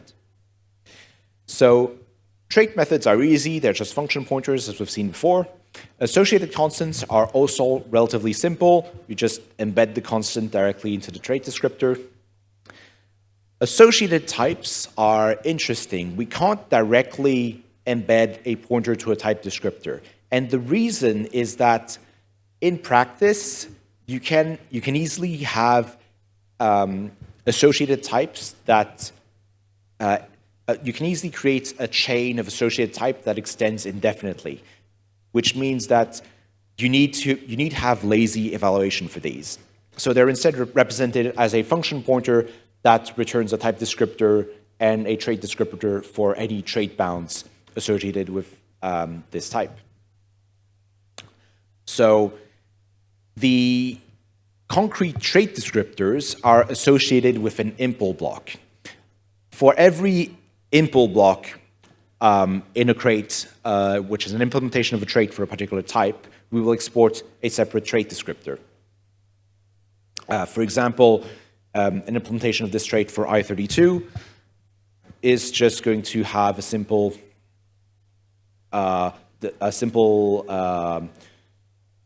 function that returns the type descriptor for I8. The associated constant is embedded directly, and the actual method is just reading the pointer because we know the type ahead of time. Let's look at the more complex implementation of the trait descriptor.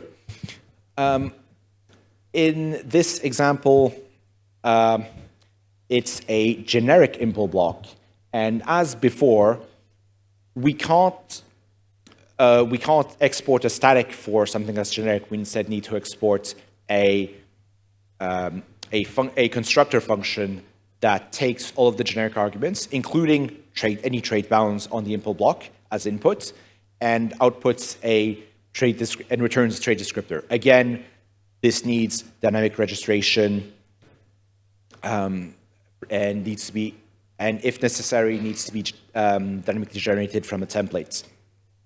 Of course, to avoid unbounded memory usage, if a particular descriptor already exists for a particular combination of types, we will of course reuse it.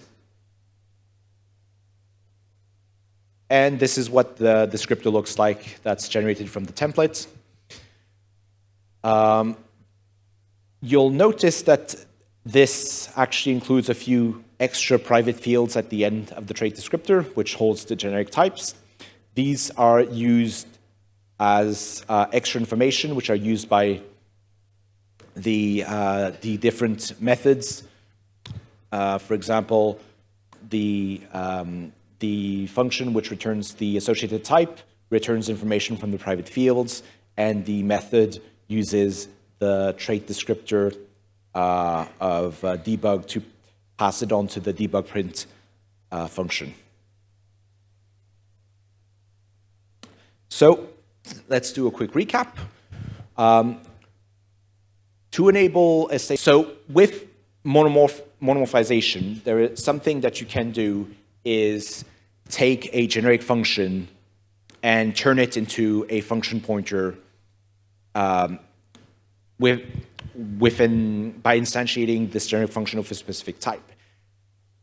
This only works with monomorphization. You can't unfortunately do this with a polymorphic function because the information about the generic argument is lost as part of this transformation. Some SIMD intrinsics actually require compile time constants for some arguments. And these can be const generics, which again doesn't work with polymorphic functions because LLVM actually requires a compile time constant for these intrinsics and will probably crash the compiler if it's given something that's not a compile time constant. Trait specialization, which is still unstable, but requires knowledge of all traits that a type implements. That's not available to a polymorphic generic because it only receives information for traits that are explicitly specified as trait bounds.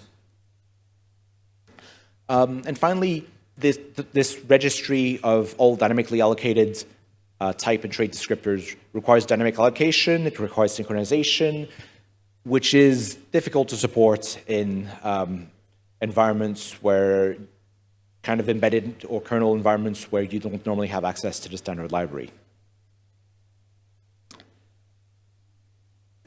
Now, with that said, we still have a robust way to separate out private implementation details. However, all of these layers of indirection do come at a performance cost. For example, if we're only manipulating a type through a type descriptor, it can be very inefficient to perform basic operations. Consider this foo structure. It's an 8-byte structure.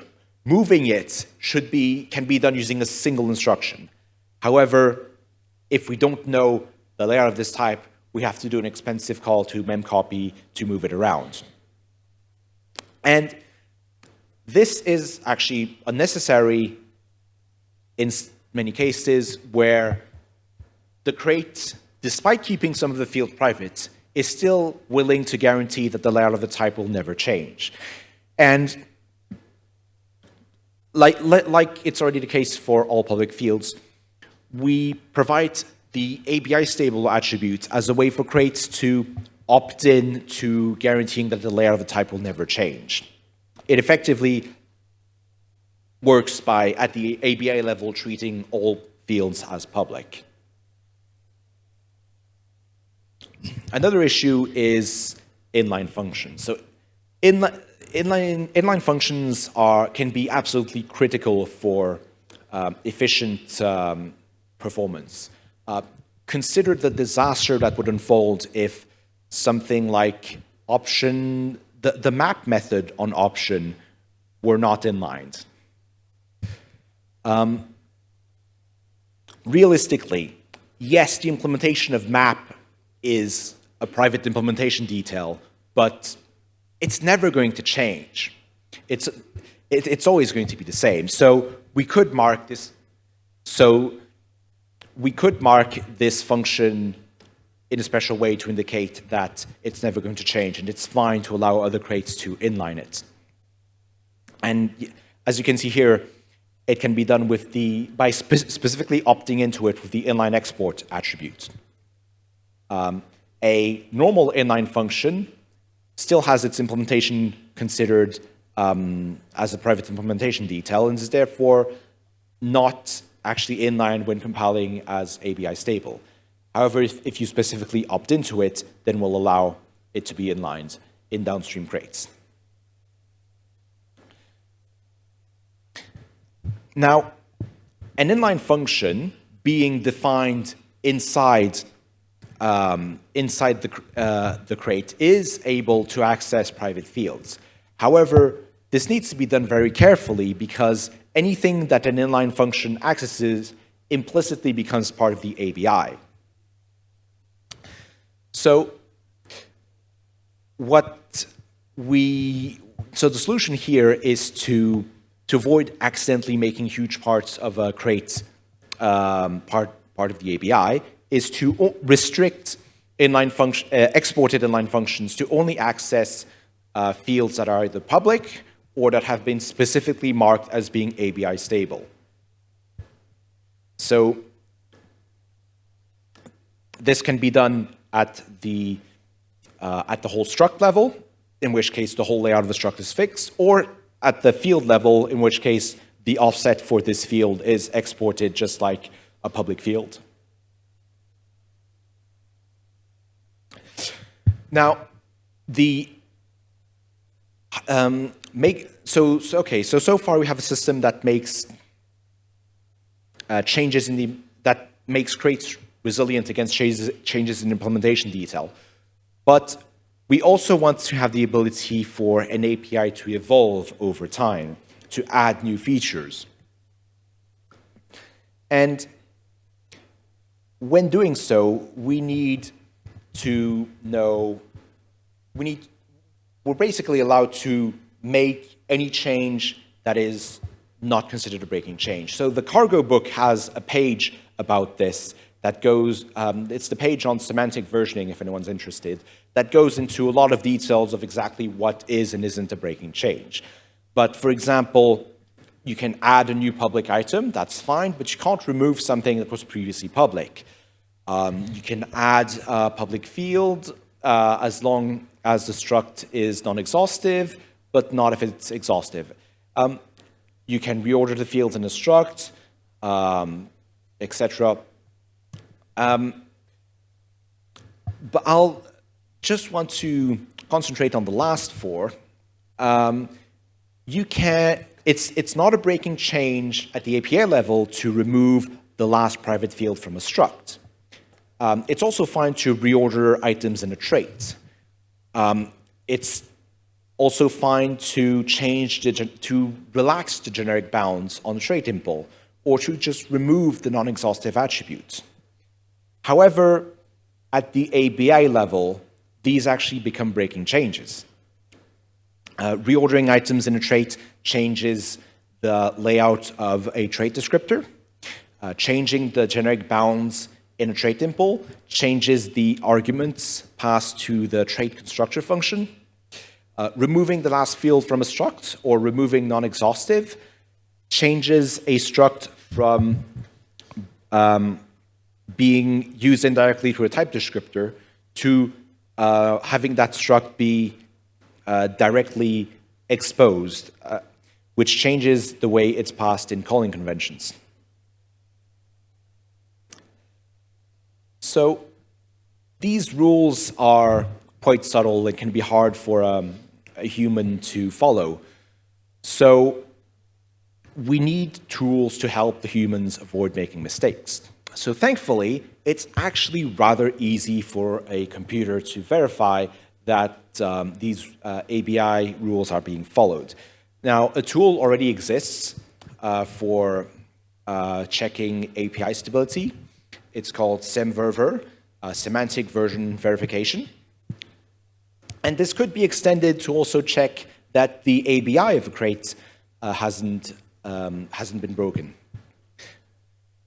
Now, if in the future we have a compiled crates repository similar to crates.io but with binary crates, this could even be done as part of the publishing process, where cargo publish binary would actually verify that the new compiled binary that you're uploading is actually ABI compatible with the one that is already in the repository.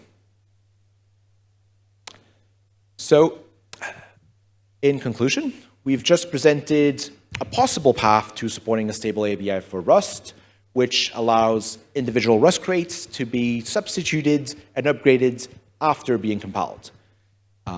By allowing this, by allowing the crates to be distributed in a stable binary format, this opens up many new opportunities for the Rust ecosystem.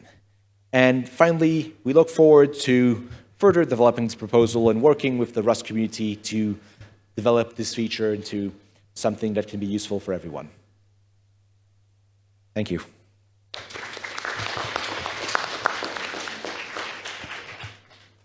OK，规模哦，这有问题，我进入 Q&A 环节。So one question I have is, how about size-off? Will size-off still be const? No. Well, yes, because everything that's const now happens at runtime. The whole point of const is that you can take these values and pipe them into the type system. But now, since const generics are transformed into runtime generics, essentially everything that is const now works at runtime again. That certainly sounds weird.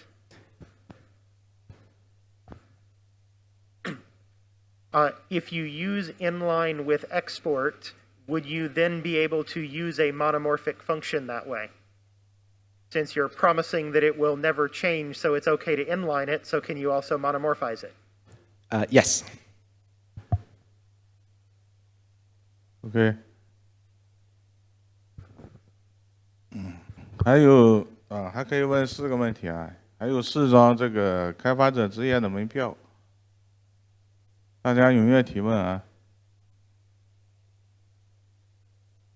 还有问题吗 ？OK， 要没有问题的话，我们就再次欢迎，再次感谢那个 Avenue 的分享啊。对，鼓掌。OK。那个，谢谢大家。